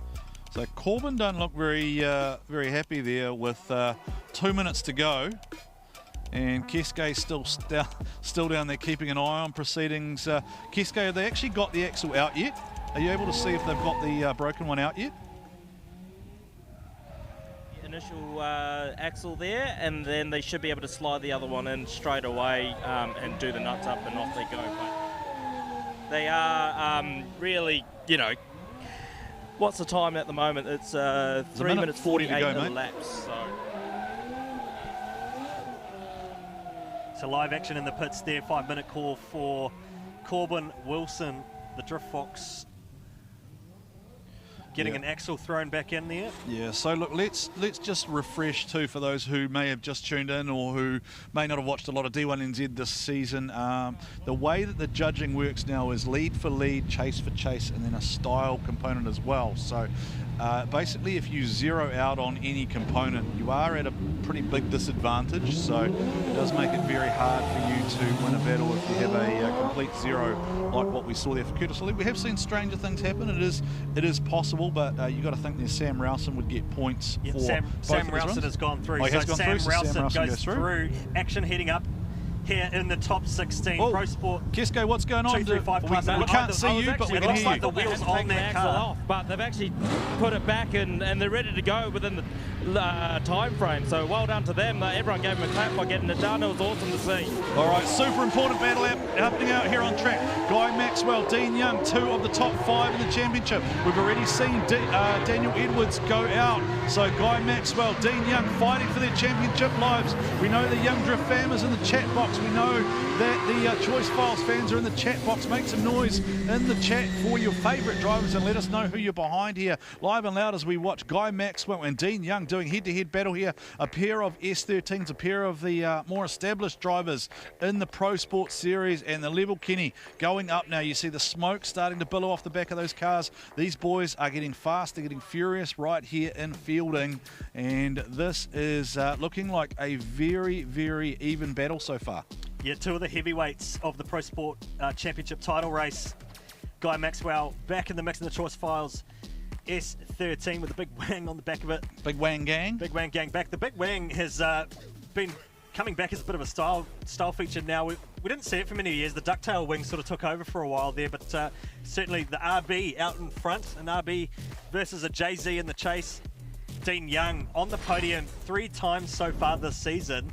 Is he going to snatch up his 4th one and mix up that points table? Curtis Lilly being knocked out in the 16 is massive. That is a massive story for the points race heading into Bay Park. You've got Blake Miles waiting in the wings to battle Ryan Perry in the top 8. So right now, if you're Curtis Lilly, you are hoping for Guy Maxwell to take out Dean Young, right? Because Dean Young is in 2nd on the championship totem. So it minimises the points damage if Dean Young gets taken out here by Guy Maxwell. And Guy Maxwell is capable of doing it because he won round number 1 at Taupo. But Dean Young has just been so good, so consistent, so smooth all season. He's really the guy who we're looking at going, look, he probably should be in Pro. He just hasn't made that jump yet, right? I think he's looking to put together a campaign, but there is a big difference budget-wise to go and do something like that. You go to a semi-slick tyre straight away, you're going to start breaking stuff. So let's see what happens here. The smooth Silver Fox, Dean Young out of a Pyro, and Guy Maxwell in the choice files. 113% from Maxwell, tucked right into the pocket there, right alongside Dean Young. Is he in the right place at the right time? And Guy Maxwell, has he choked himself up and found himself in the wrong part of the track, and he shortcuts down, puts a wheel off the inside, but Maxwell, maximum pressure, 113% on Dean Young. Both drivers, I just about feel like I'm going to see the arm out the window, the little tap on the roof, and that will be a battle that they will look back on.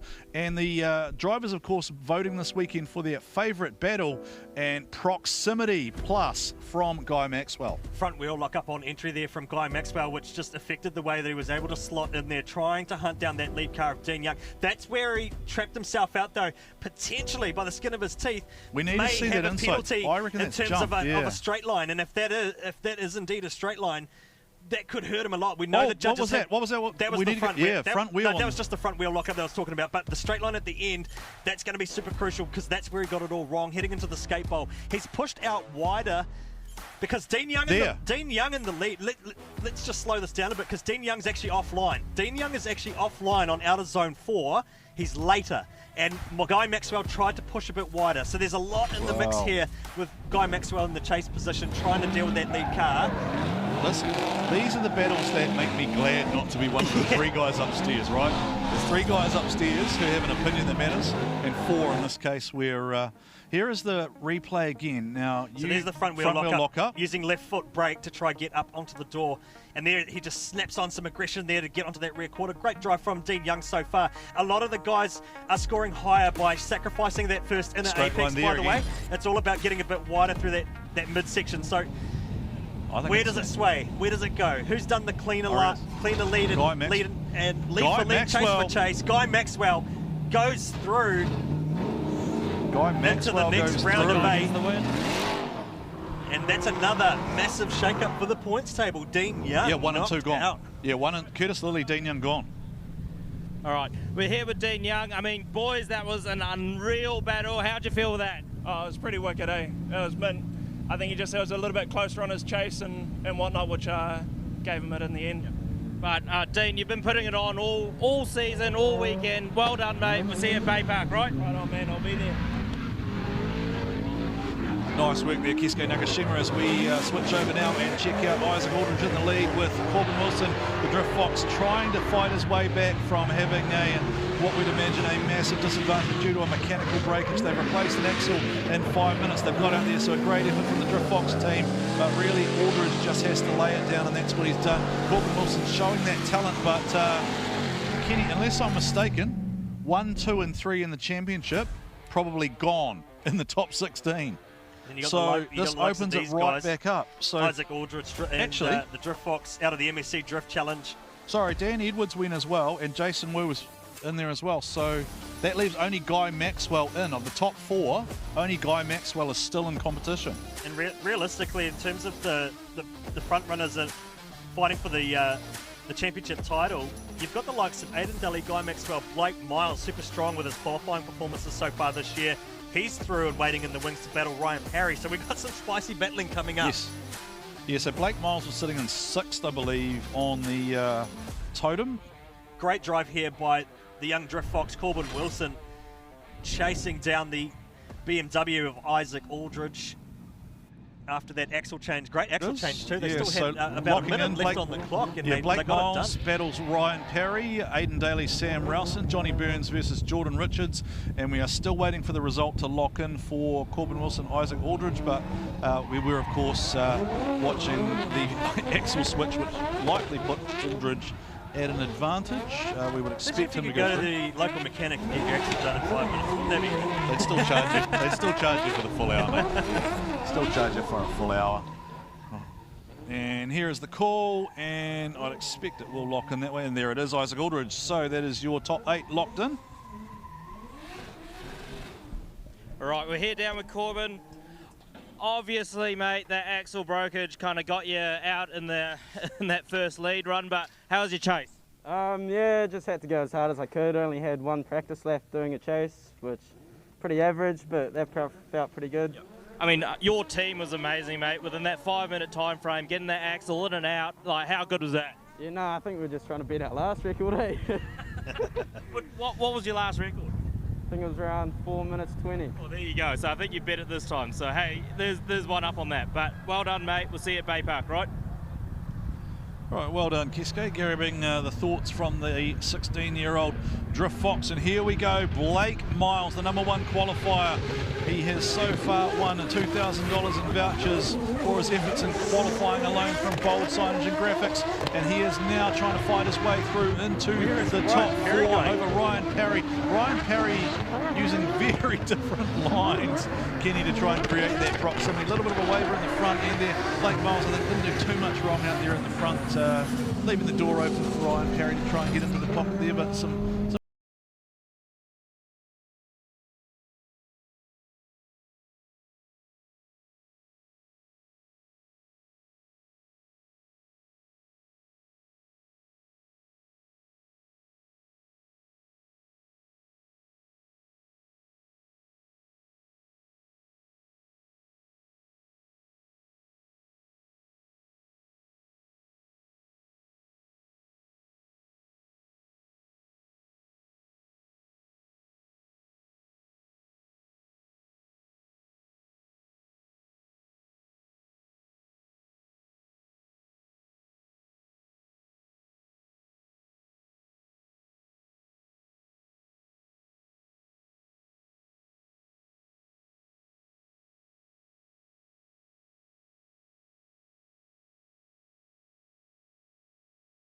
there too. Great lead run by our #1 qualifier. You can see why he topped qualifying yesterday, and Blake Miles certainly here to throw down and shake up the points table before the grand final at Bay Park in just a couple of weeks' time. Hey, in 16 years, when was the last time you saw a crowd all the way along the bank here at Manfeild? Probably when I last commentated, which was a few years ago, so yeah. It's not bad, is it? Hey, a big warm welcome to all of our crowd here at Manfeild Circuit. Chris Ahon here in fantastic and friendly Feilding. I believe it is also New Zealand's most beautiful town. I think it would have been during the Cody's and Demon Energy era. Is that a helicopter or is that the drone? Do we have a helicopter yet? Do we have a helicopter apart from Darren? It's Darren halfway Kelly's to not a here, helicopter. It's yeah. a bigger drone for this event, I think. Did the other one fall out of the sky the other day? I'm not too sure. I'm not sure. Yeah. Okay. All right, here we go. Ryan Parry will have the lead and Blake Miles will have the chase. Ryan Parry up front in the lead position, and Blake. Oh, is Blake going to repeat the mistake that Ryan? No, so he managed to choke it up in a slightly more controlled manner than what Ryan Parry did. Ryan Parry ghosts around the outside of the track. Bit of a dirt drop there from Parry, and that will see a deduction for him. Blake Miles. Oh no! Blake Miles contacts the front of them, but both of them stay in it. Contact in aisle #2. Clean up Putahi. Clean up in aisle 2. Putahi and the Smart Steel team. We were thinking you were getting bored, and Blake Miles decided to wake you guys up by smashing into the front of Ryan Parry's car. He doesn't lack for aggression, does he, Blake Miles? Parry nice and wide, but I think he came in a little bit tight.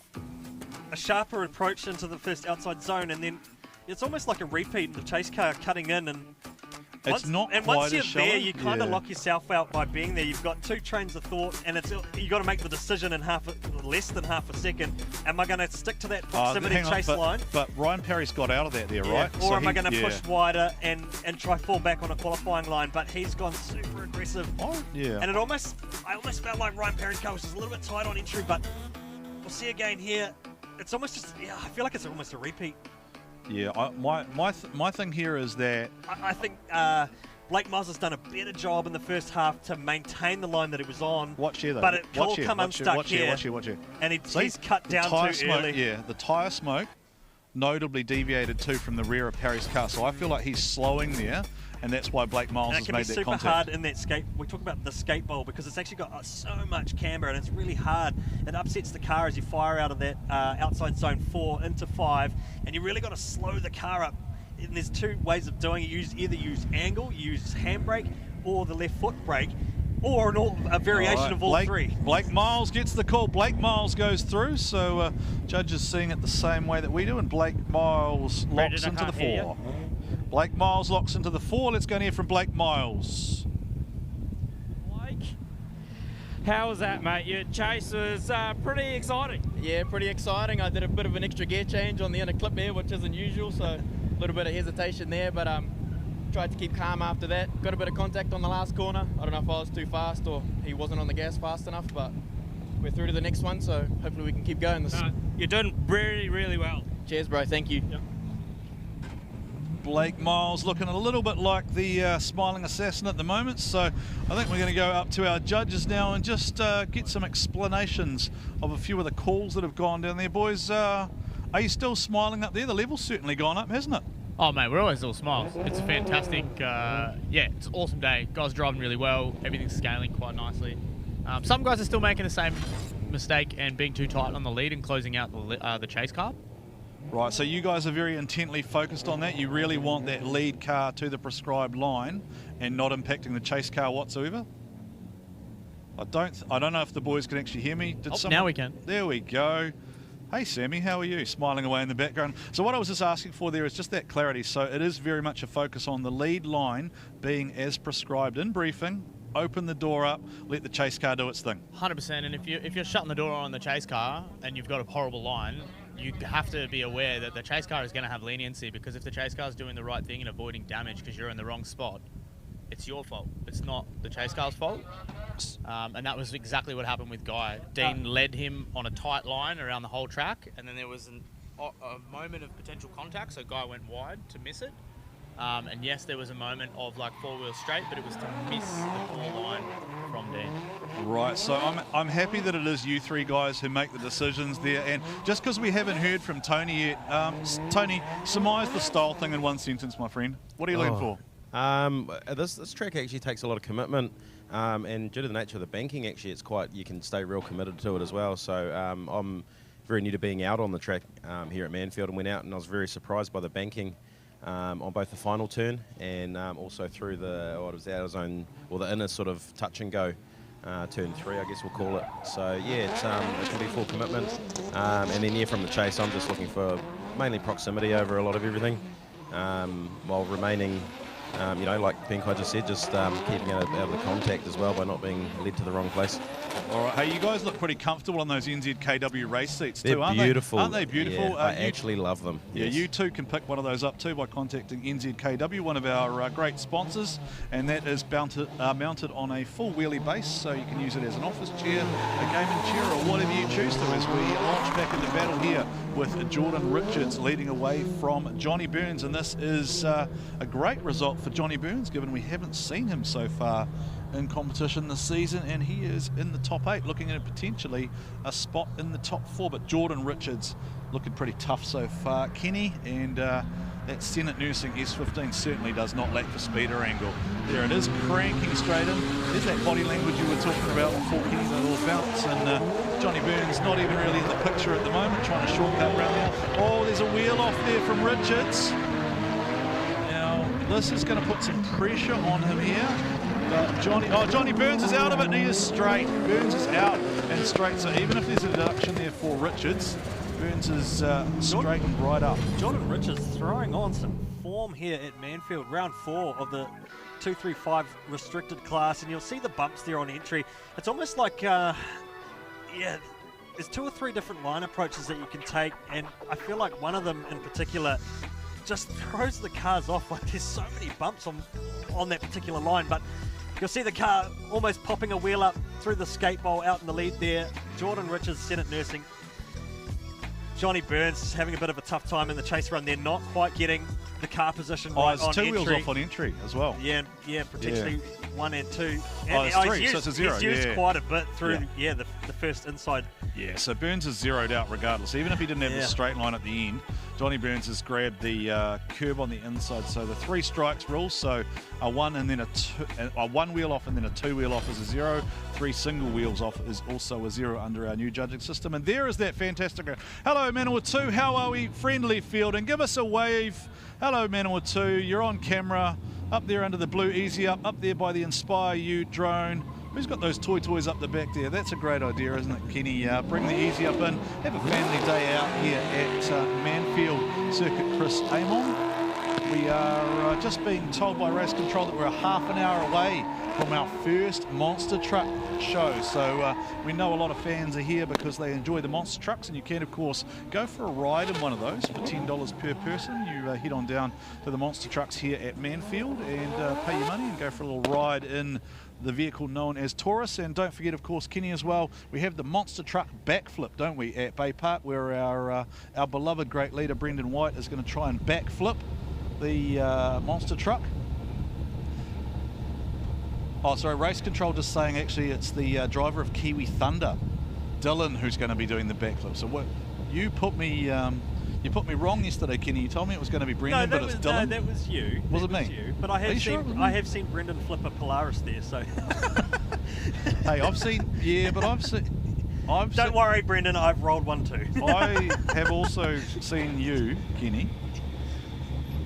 I've also seen you, Kenny, roll a drift trike here at Manfeild. Yeah, I've actually rolled a drift trike out of the skate bowl there. All right, so here we go. Aidan Daly versus Sam Rowson. Battle of the Moes. You'll see what I mean when Keske does the interviews after this. Young Aidan Daly, 19 years of age, from the RHP drift team. Sam Rowson, privateer, got no sponsorship on the side of the car at the moment, and I feel like we need to correct that by Bay Park. So if you were watching in live stream land, or you were here at Manfeild in Feilding, then you can perhaps have a chat with Sam Rowson.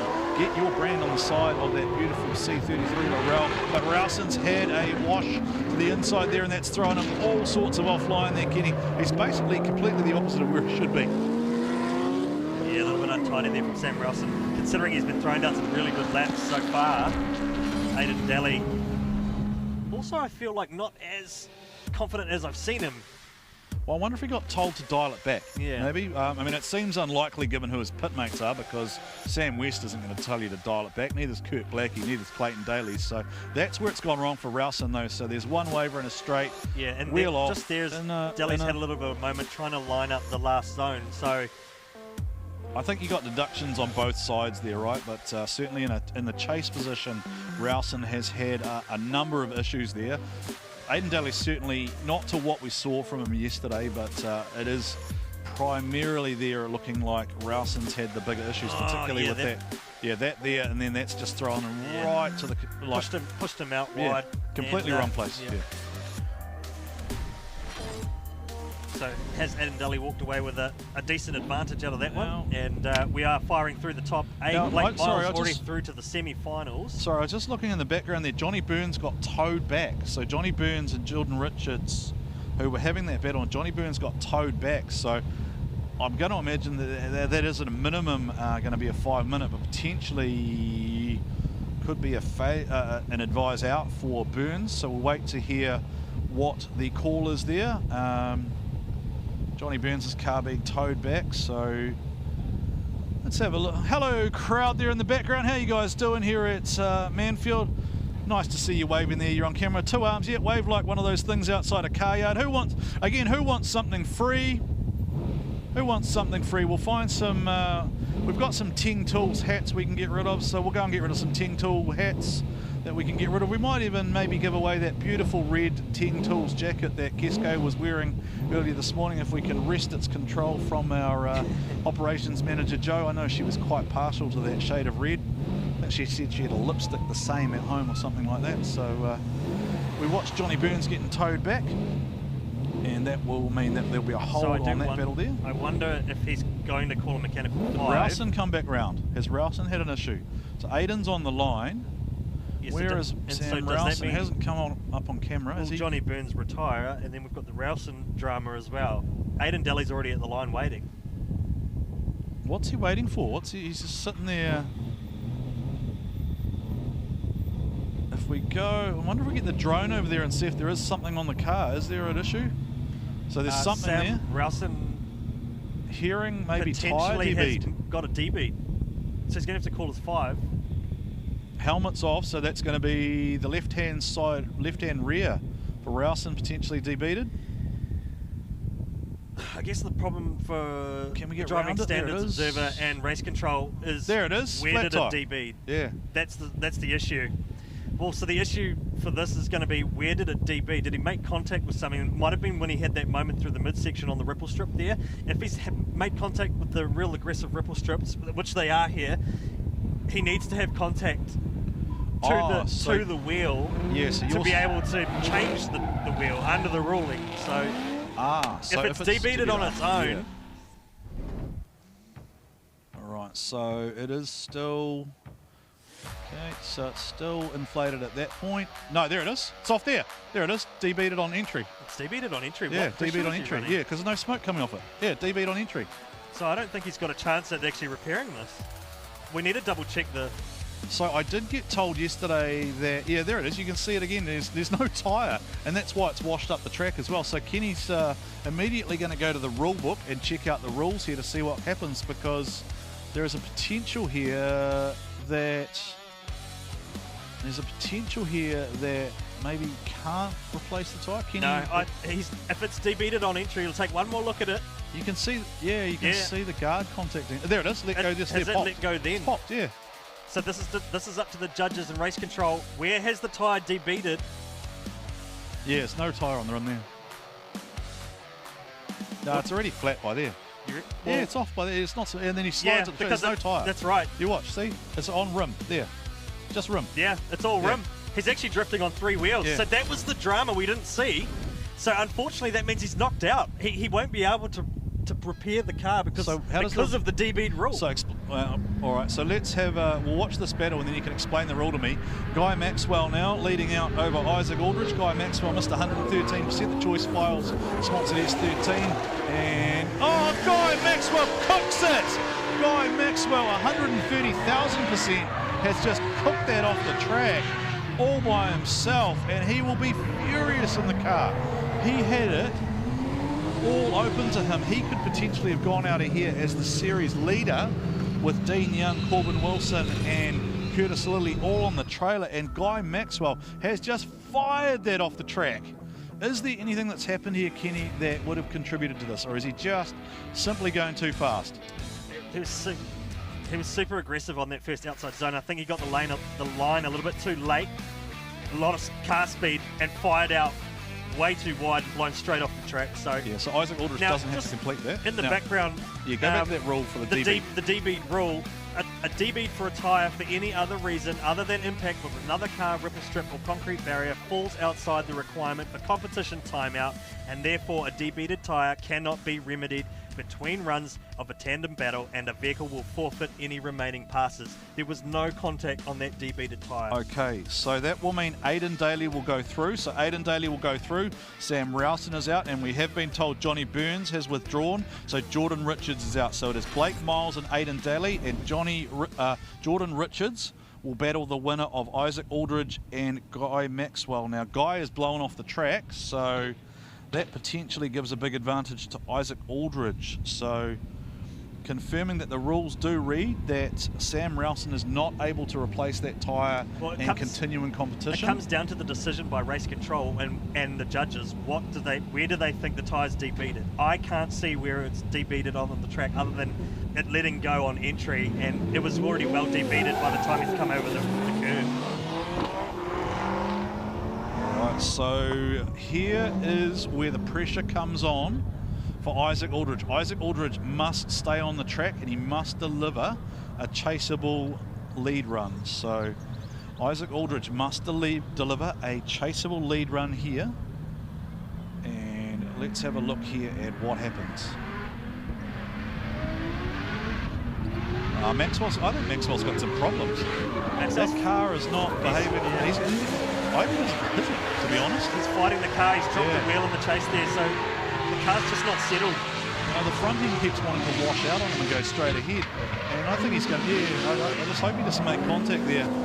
He's done a great job to recover and settle the car down in the last part of the run, but just fighting the car off the entry, the car just looks so unsettled on the bumps on entry, and then firing through to the first outside zone, trying to get on the door of Isaac Aldridge and the BMW out in front. Landmark Holmes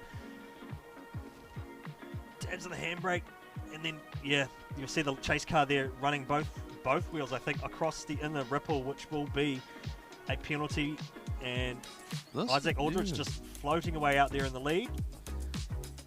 You know how I was saying that I thought the tree would get a massive shake-up? I reckon we're back to where we were. I reckon there's 6 guys in with a shot at this title come Bay Park.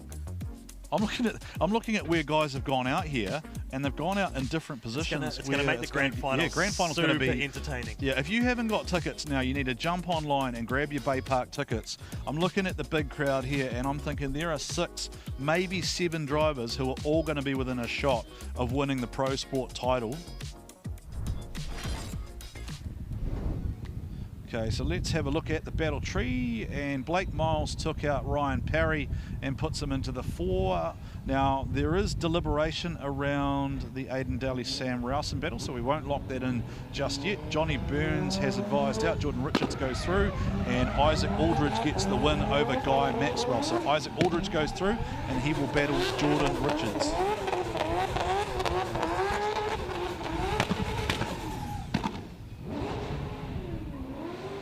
Isaac, obviously, how was that, mate? I mean, it's been a hang of a lot of fun today. Yesterday was a struggle. The car was fighting me. I couldn't do 2 laps in a row without putting it into the grass.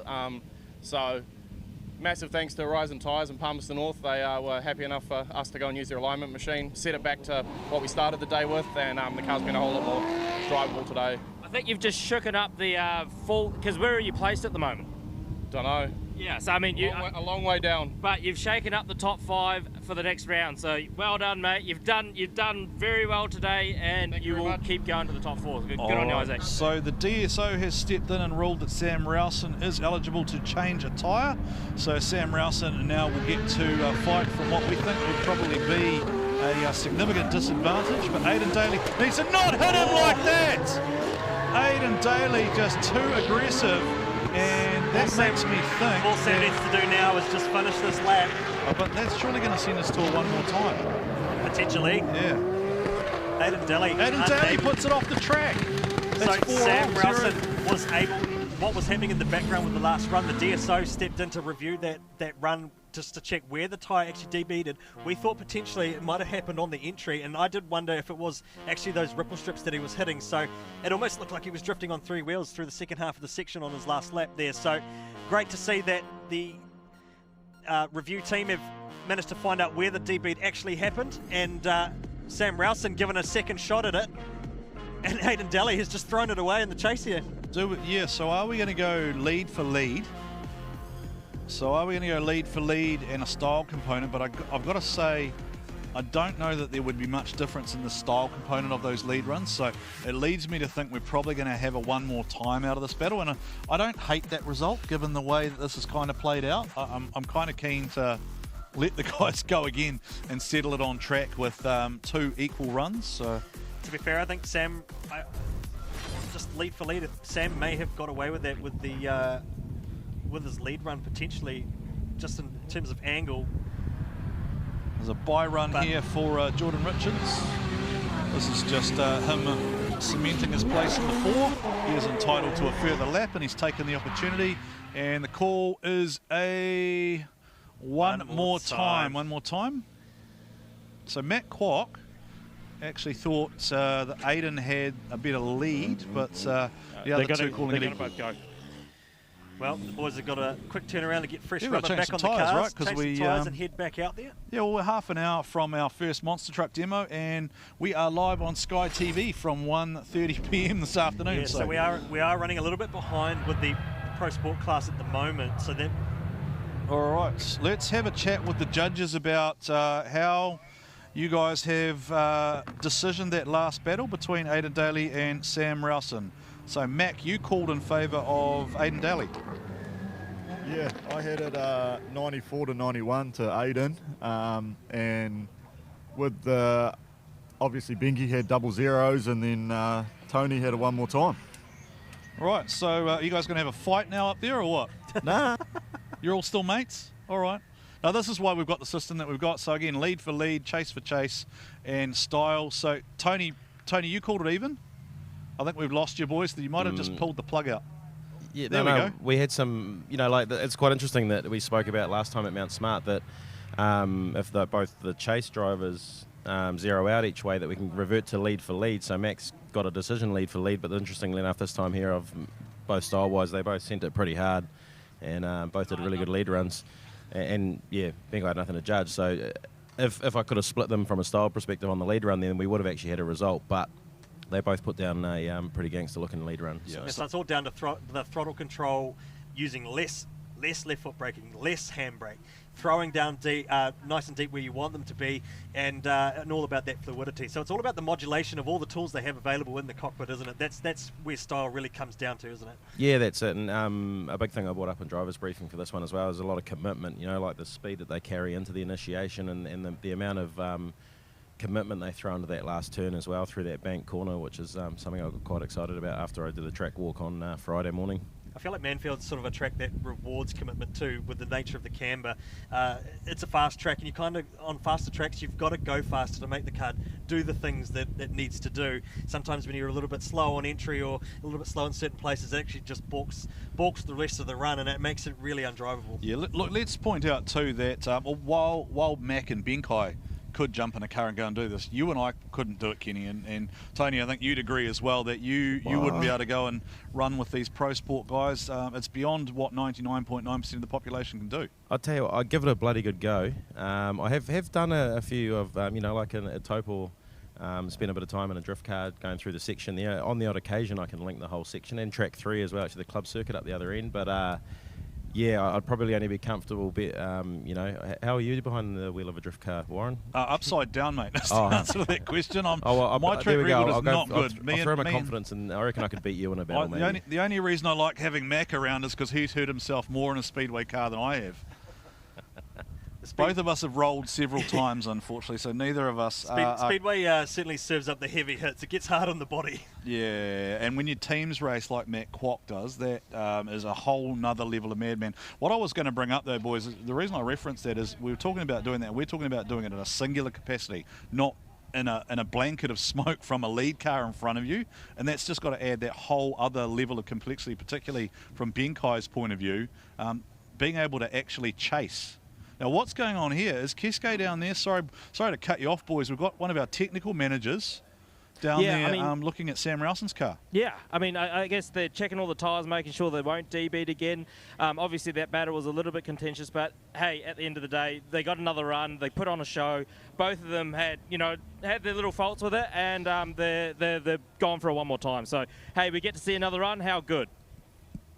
Excellent. All right, Kesko, thank you so much. Now, Kenny, what is the minimum tyre pressure, just for my reference? 1 bar, 14.7 psi in the rear tyres is the minimum tyre pressure at operating temperature that needs to be required. Now, over the years, some guys have really tried to push that. So you actually go out, you set the car up with a couple, say 1 to 2 psi lower than 1 bar, go and do a scrub, and hope that it's met the operating temperature. All right. Well, so he may have been dicing there with the pressure, and he might have been running a lower pressure than what some of the other guys. Sorry to cut you off there, Kenny, but to buy tyres, you've got to pay the bills, and to pay the bills, here are some quick commercial messages.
We get what gets you going. Because while you told her it would be loud, you forgot to mention how it feels. Repco gets you going. coffee. Brendan.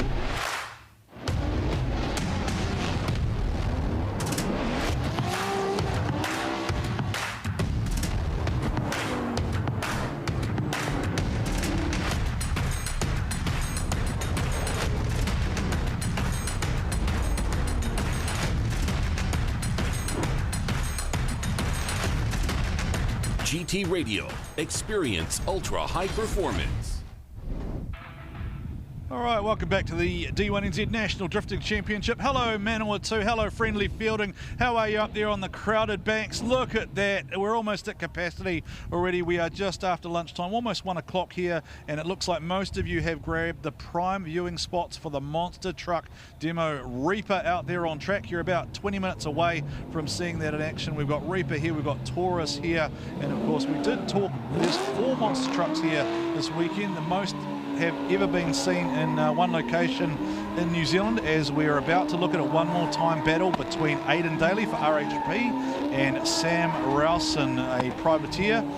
You might have heard me mention earlier that, look, if you want to get behind any of these teams you see out there doing their thing, then reach out to them via their social media pages, because I'm sure they would appreciate some more support. This is not a cheap sport. Most of them blow through tyres at a rate of about a pair per battle, and if you go deep in competition, you can run anything from 16 to 24 tyres in a competition weekend, and even on 235 wide radials. That's the best part of 2.5, 3 grand. So here we go. Out of the Link ECU start box under the control of Launchmaster Willie, it is Aidan Daly to lead it away for Team RHP, the LS powered S14 with Sam Rowson in the C33 Laurel in the chase position. We saw Rowson have some problems earlier on. Both of them basically zeroed out. We saw Matt Kwok call the lead for Aidan Daly, but the other 2 judges saw it as a one more time respectively. And then we see the active arrow again for Aidan Daly, and here comes that same aggressive chase, but Sam Rowson has blown it off the track, and that is going to be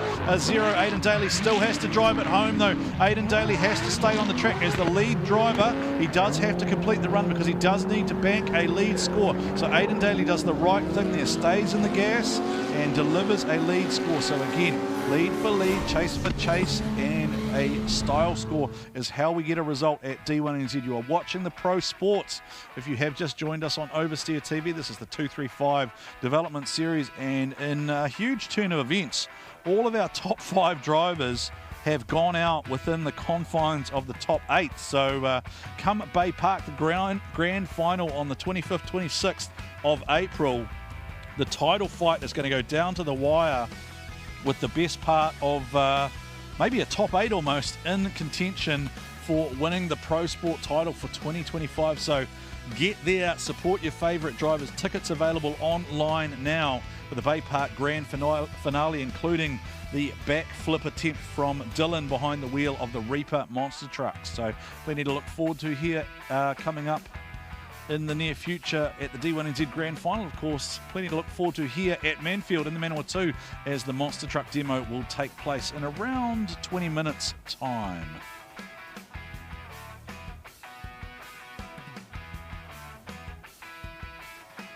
We're just watching the GT radial replay play out. Sam Rowson zeroes out there, having replaced a tyre, and our technical advisor was checking tyre pressures. Something I was going to mention before is there is actually somebody randomly checking pressures in pit lane. So we had a range yesterday from 16.2 psi was the lowest, up to 35.3 was the highest recorded tyre pressure as the drivers headed out on track. So gives you an idea of the different setups these guys are running here, and that is a combination of both Pro and Pro Sport cars. Here we go with Sam Rowson leading into the entry of the section here at Manfeild. And now Aidan Daly blows off the track. Now, this is a sudden death. Now, this is sudden death. The rules are that this is going to come down to lead for lead. So, Sam Rowson and Aidan Daly is going to go lead for lead, and we must have a result off this battle. So, it can only be called off the lead battle here in conjunction with Styles. So, that will zero out Benkai Bruin, and it will come down to Matt Kwok and Tony Gallagher. So, here we go. GT radial replay here. Sudden death. You're only allowed one more time. Aidan Daly blows off the track. Now, is there a... No, nothing. I thought Sam Rowson maybe might have had a correction there. So we're going to go lead for lead here. Lead for lead is how we're going to get a result. if you're out there in the live stream, then let us know who you think gets the call there. Is it Aidan Daly? Is it going to be Sam Rowson? Is it Aidan Daly? Is it going to be Sam Rowson? They are going, remember, just lead for lead here. There are both zeros in the chase position, so it will be lead for lead and a style component.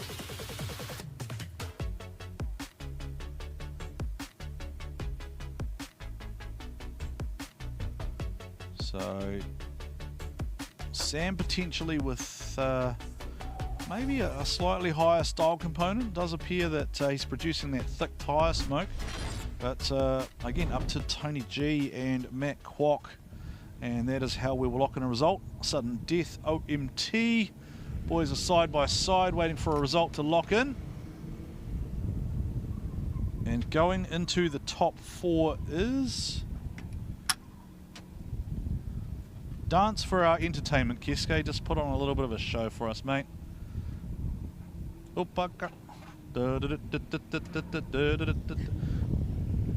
not supposed to sing that song, are we? It's cultural appropriation or whatever it's called.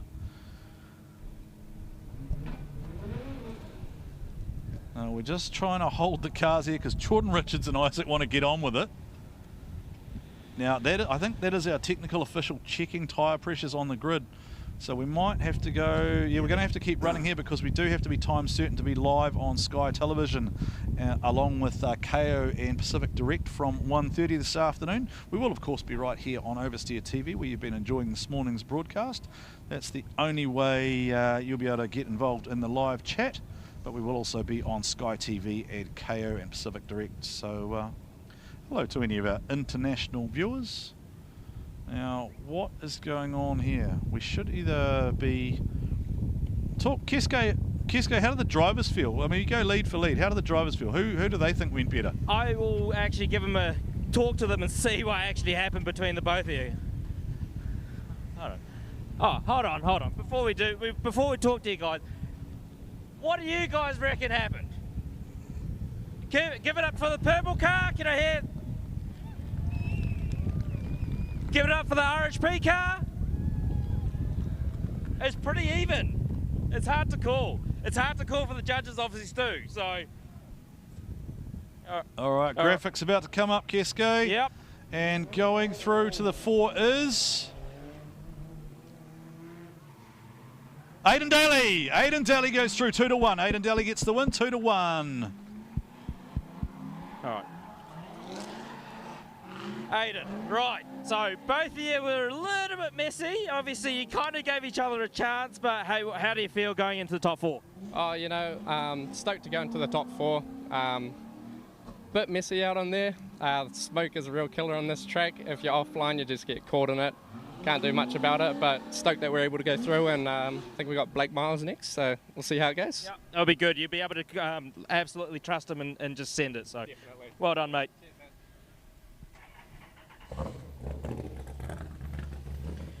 All right, Sam, same thing. It was a little bit messy on both runs. DB, you got kind of lucky, but hey, how are you feeling? Oh, bloody good. It was good with Aidan. I know I can trust him in the lead. I think I had a bit of a check-up coming up to him.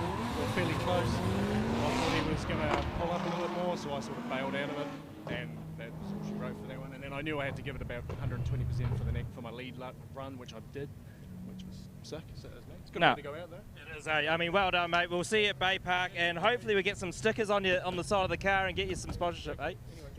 And any type of support helps, right? Well done, Sam.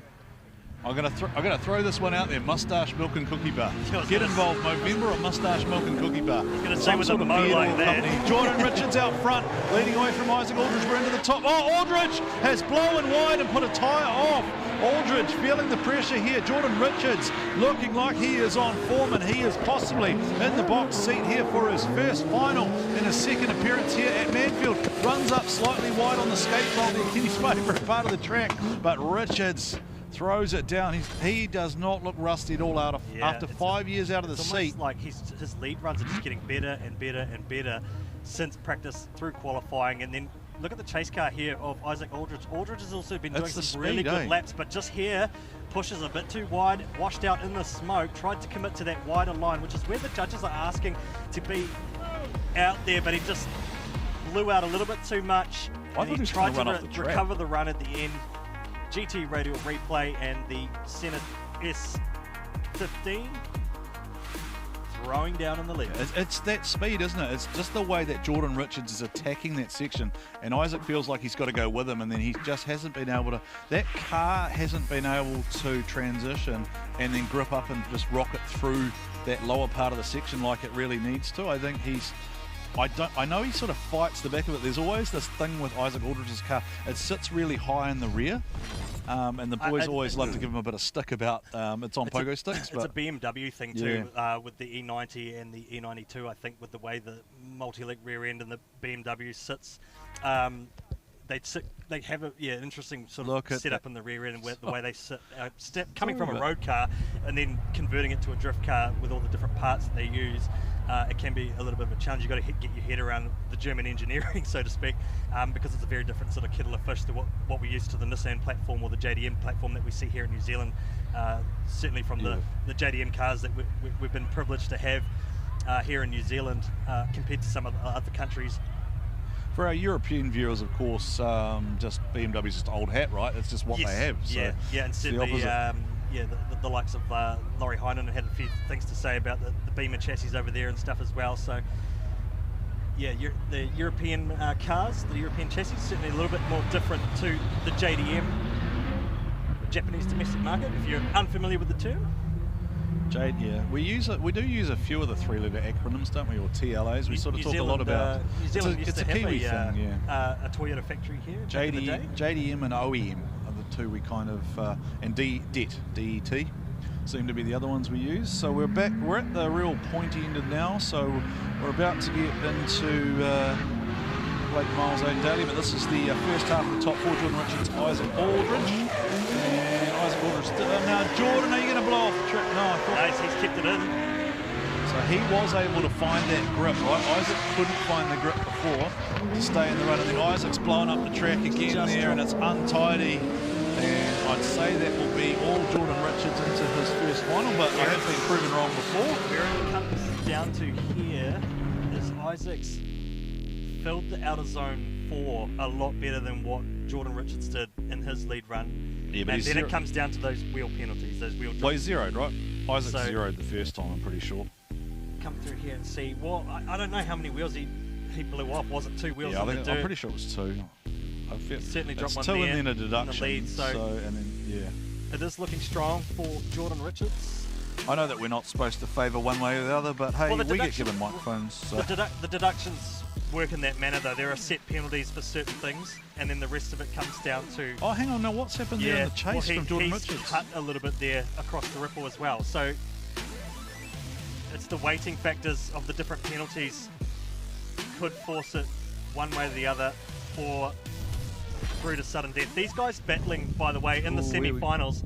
This is the semi-finals. As we take a look at the battle tree, is how it's happened. Blake Miles, Aidan Daly, Jordan Richards, and Isaac Aldridge are your semi-finalists, and we are in the Mimico top 4. So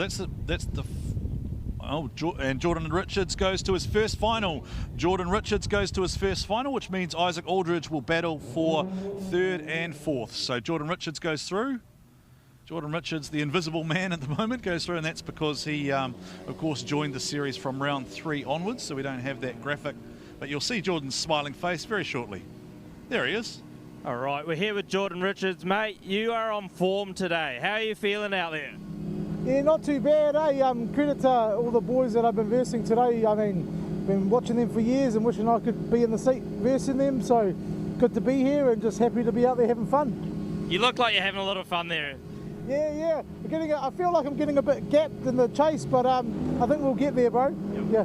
Just work up on your lead and then you'll be right, mate. Yeah. Well done. Awesome, thanks so much. Alrighty, and Isaac Aldridge goes through to the 3rd and 4th battle, but I think a pretty successful day, all things considered, Keske, for Isaac Aldridge. Yeah, I mean, Isaac, you finished the top 4. Not bad, mate. Nah, definitely stoked about that. It's been a tough season, and stoked with the result. What all of us at the team and everybody needed just to try and get a bit of confidence back.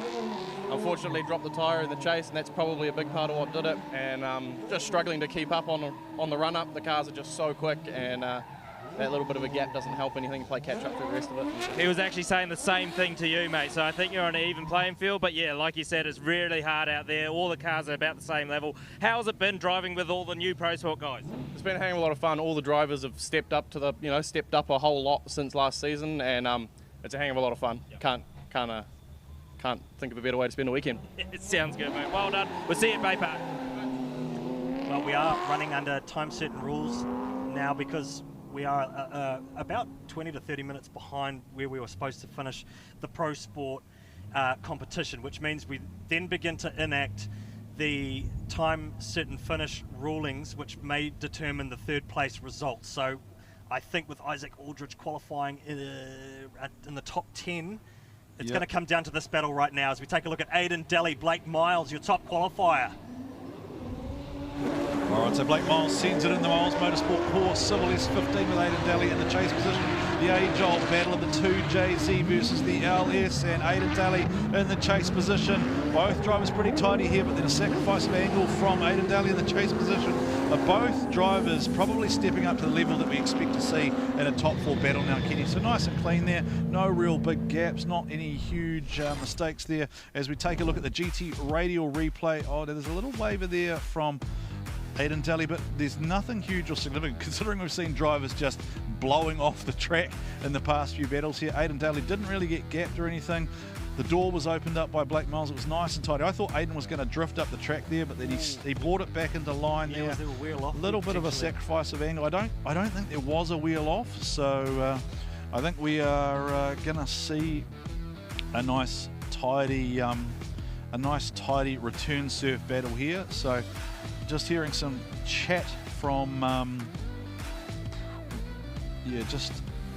just hearing some chat via race radio here that because of time certainty it is unlikely we will have the 3rd and 4th place battle. So that will come down to highest qualifying score under the time certain rules. Yeah, so and I think Isaac with Blake. Oh, it'll be Blake or Aidan. Blake right? and, so it doesn't matter. Blake and Aidan qualifying higher, so it'll be one of those two. Yeah, so loser of this battle will finish 3rd and the winner will go into 1st. So Isaac Aldridge qualified quite low on the totem, so the loser of this battle will effectively become 3rd place, and we will go straight to the podium, I believe, and then we're going to monster trucks because we know a lot of the crowd are here to enjoy the monster truck demonstration. We just need to work out how that's going to happen because I've got to go and do a podium presentation and commentate most monster trucks. So. We may end up having our break before we get underway for the final of the Pro Sport, just with the nature of the way that the live TV broadcasts work as we get underway for the second run here. This is the semi-final, the second semi-final. It is. These two battling for a chance at the first and second battle. Who will go through here this afternoon? Activero there from, we keep saying it's Activero, it's just no bonnet in the boot of the RHP. Aidan Daly entry, and Aidan Daly opening up the door for Blake Miles to try and close up, and Blake Miles sitting down the track there. He's tucked right up into the pocket of Aidan Daly there. So we almost saw carbon copy battles there, Kenny. Both of the chase drivers electing to sit kind of mid-line while the chase driver opened up the doors. So and sometimes that's the nature of the way that it falls as you battle through the competition. The track conditions change as well. More temp dials in as you get into the afternoon, and then it will start to roll off when you see the Pro Championship guys get out there. So it's two different ways of looking at the competition when it comes down to setting up the car, and that temp roll off is going to catch the pro guys out later on this afternoon. It's about getting your head around it before it happens and making sure that you're not going to run too low of pressure as you head out for the afternoon. But what a drive from both of these guys. Aidan Daly must be ecstatic with getting through to his first semi-final. Is this his first semi-final in the D1NZ? Sorry, Kenny, to breaking news, Blake Miles goes through. Blake Miles goes through, so it is Blake Miles and Jordan Richards in the final, and we believe at this stage that we're not having 3rd and 4th, which likely hands that to Aidan Daly. So basically this is going to be tyres on and go Blake straight Miles to through to the final. Straight to finals. The points race has been absolutely blown wide apart heading into the grand final. Hugely. Well, if Blake wins, he's in the driver's seat, I think. I think that's going to, potentially how it's going to play out. What a drive too from Jordan Richards, Aidan Daly and Isaac Aldridge doing great. There it is. All right, so I think Keske might chat with Aidan Daly while Blake's got to go and change tyres. So Blake needs to get those tyres on the car. Don't talk to him for too long. Yep. Blake, well done. You're in the final. How are you feeling? I mean, you've got to change tyres and get out there, but how is it? It's good. I thought that would have been a really close one. He is super fast coming into that first corner. A little bit of work to catch up, trying not to cut the track.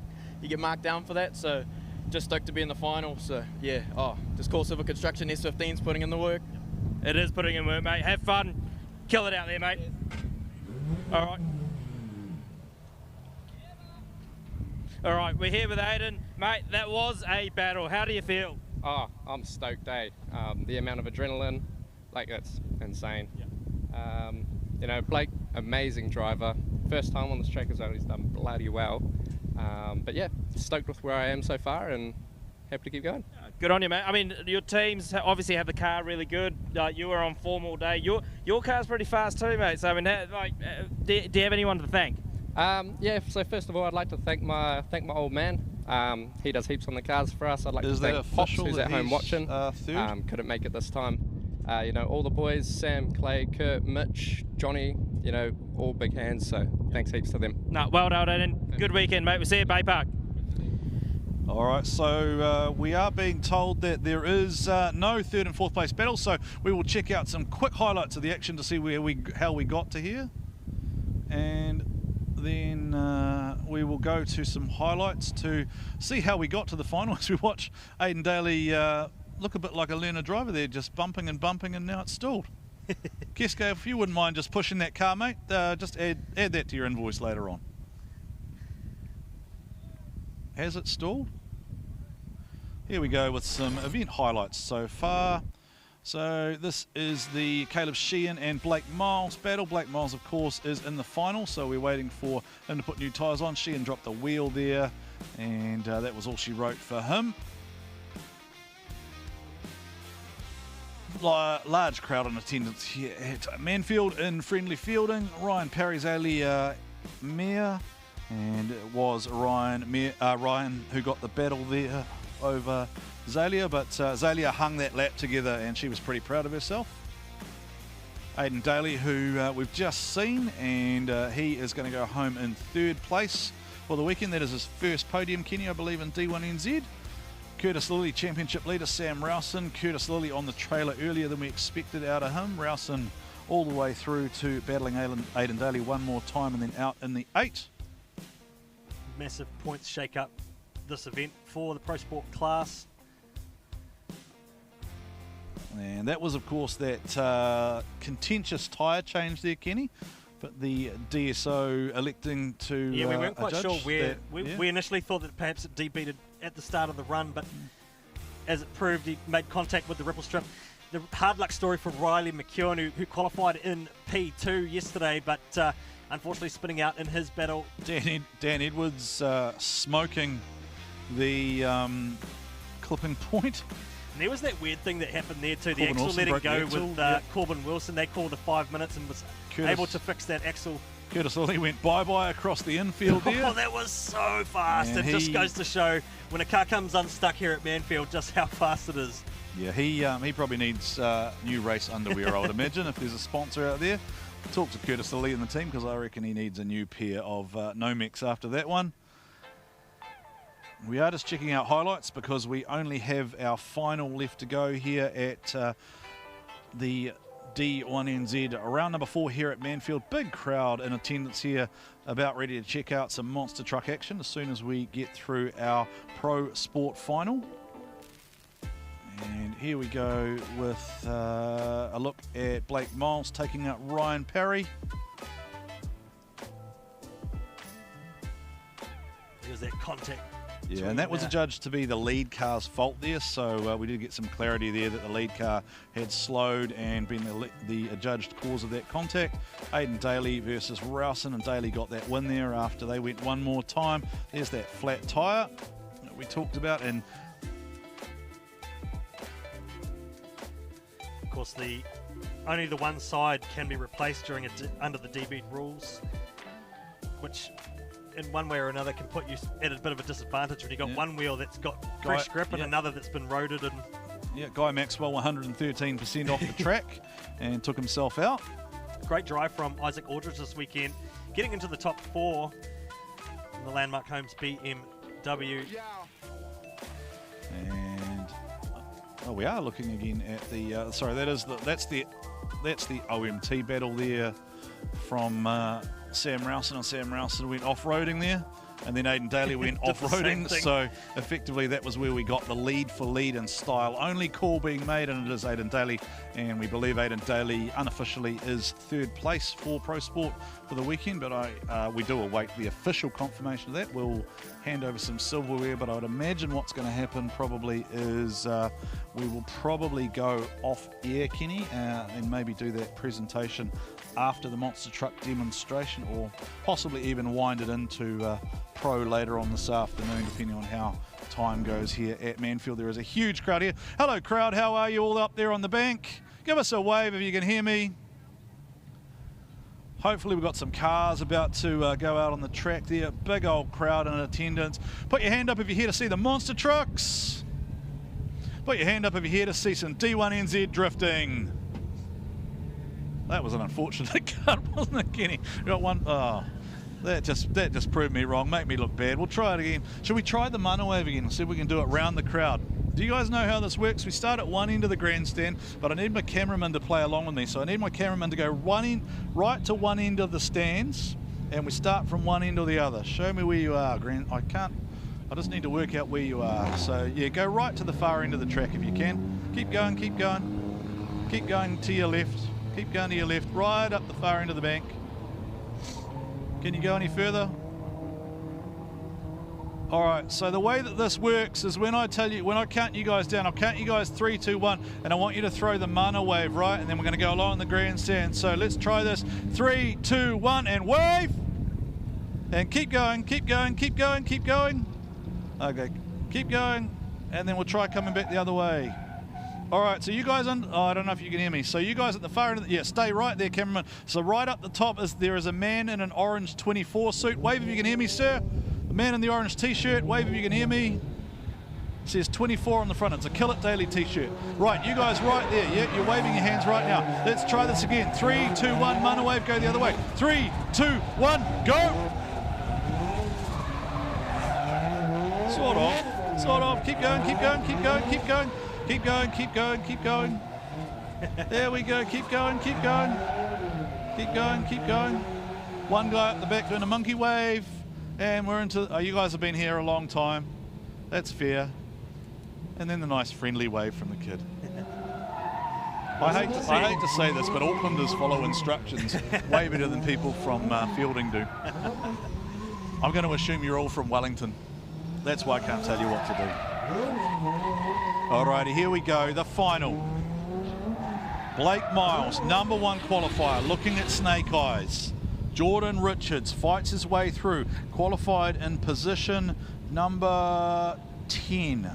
So Jordan Richards 10 plays Blake Miles 1. Can Blake Miles get his first win? Can Jordan Richards get his first win? This is their first final respectively for the season. We are going to see another new winner for the season. Blake Miles will lead away as the higher qualifier. Jordan Richards will tuck into chase. Both these cars, 2JZ power underneath the bonnet. What's Miles got? What's Jordan Richards got? Here we go, Kenny. One final time here. Well, look, he could have a one more time the way things are going, but Jordan Richards, what does he do in the chase position? Blake Miles will throw it down. Blake Miles will open up the door. Here comes Richards. Chase position. Blake Miles blaze in those rear tyres. Blake Miles, Core Civil Construction, smoking away there. And he is nicely into his run and into his work. But here comes Jordan Richards. This is a nice, tidy looking final. Jordan Richards tucks down to the inside. Not quite out to the outer where he needed to be. Jordan Richards still there in chase formation though. Both drivers cleanly through the inner section there. And both drivers closing out there nicely, Kenny.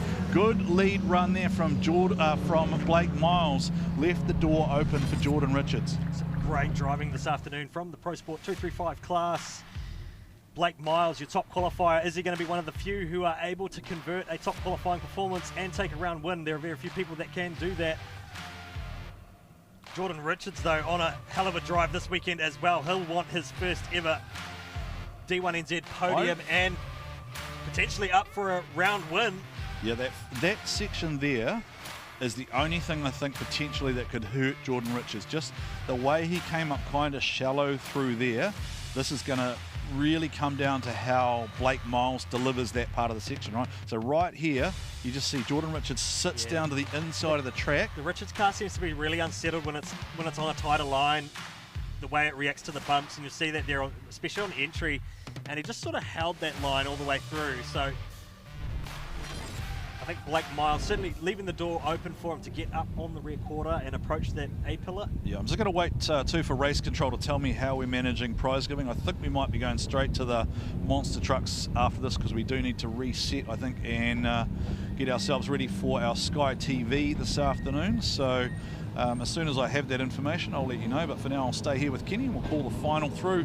Richards will have the lead this time, Blake Miles in the chase. And as always, we'll throw over to our live stream audience to find out who you guys think has grabbed the silverware around number 4 here of the D1NZ. And of course, they will win that 10 Tools Toolbox and some solid points towards the Drift Japan Tours prize worth $15,000, Kenny. Here we go into the final, potentially for the last time. Richards out front has the lead. About the same level of proximity as we saw from Jordan Richards in the chase. Blake Miles now needs to close up onto. Now, Jordan Richards definitely has a much bigger advantage over Blake Miles to that point there. Now, Blake Miles has got wider up the track than Kenny, but he doesn't have the same proximity as Jordan Richards has. And then closing out here. Oh, Blake Miles, though, cuts down to the inside there. Oh, and then blows up to the outside of the track. The judges will take a close look at that one. Both drivers gliding up the track there towards the end of that run. The only thing I see here from Miles is potentially a little bit greedy to the inside there. A wheel potentially over the inside ripple strip. Doesn't have the proximity there. Oh, there's a ripple strip there. So that's one. And then I think on the inner section here, I think he does run a wheel off the inside. But again, this is up to the judges to determine how much of a weighting they place there. Oh, hang on, was it a straight line? Was it straight? Was he outside the section? The section there, that could be an issue for the lead car there. But we'll take another look at it here. Leaving the zones early, I felt the lead car was also a little bit fraction tighter than what Blake was able to pull out on his lead run on the entry there. So you'll see here Blake Miles trying to close the door at the end of the section to really regain some proximity points, and you'll see that little straight and right. I think it was just in or out after of the finish section? line. Where is it in the section? It was just a little bit of a grip up moment as he was exiting out. So live streamers, let us know what you think of Keske. Have you got the ability there to find out what the crowd thinks? Do they have a decision? Can we find out who the crowd thinks won there out of Blake and Jordan? Are you able to hear me, mate?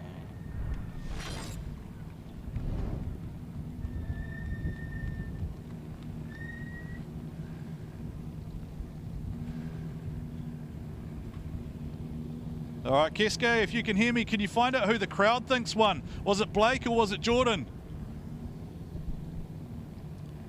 All right. We've got the final battle between Blake Miles and Jordan Richards. Boys, that was a show. How was that, guys? Round of applause for the two boys. Right, so we will get you straight on the podium. I don't have a result in my ear yet, but man, how was that? Like that, you boys put it on. You guys were on fire all day. I mean, obviously you qualified pretty high yesterday.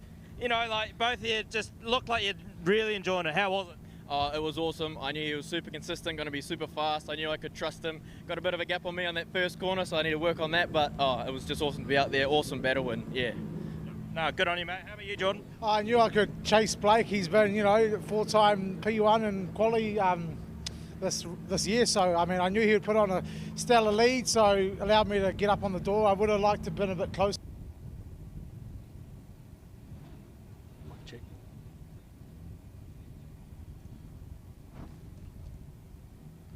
All right, I think we do have some results. So we have just lost Keske Nagashima's mic. Oh, no, I'm back. There we go. All right, we do have a result. And presenting the trophy is, Kara, a special fan here. So, all right, Aiden Daly in third. Give it up for Aiden.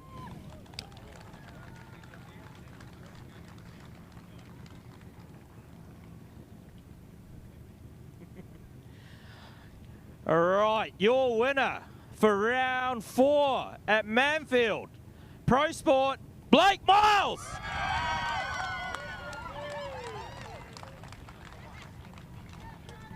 Well done, mate. Well done, Jordan. And that, of course, means the result for second place, Put Jordan your trophies Richards. up, boys. Hold them high, hold them proud. And now spray that champagne.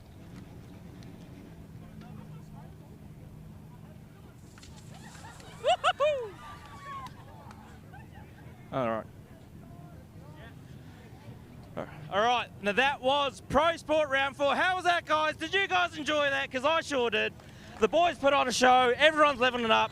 We are now down to the final round at D1NZ Bay Park. How good was that? Thank you guys for tuning in. Next up is Pro, so looking forward to it.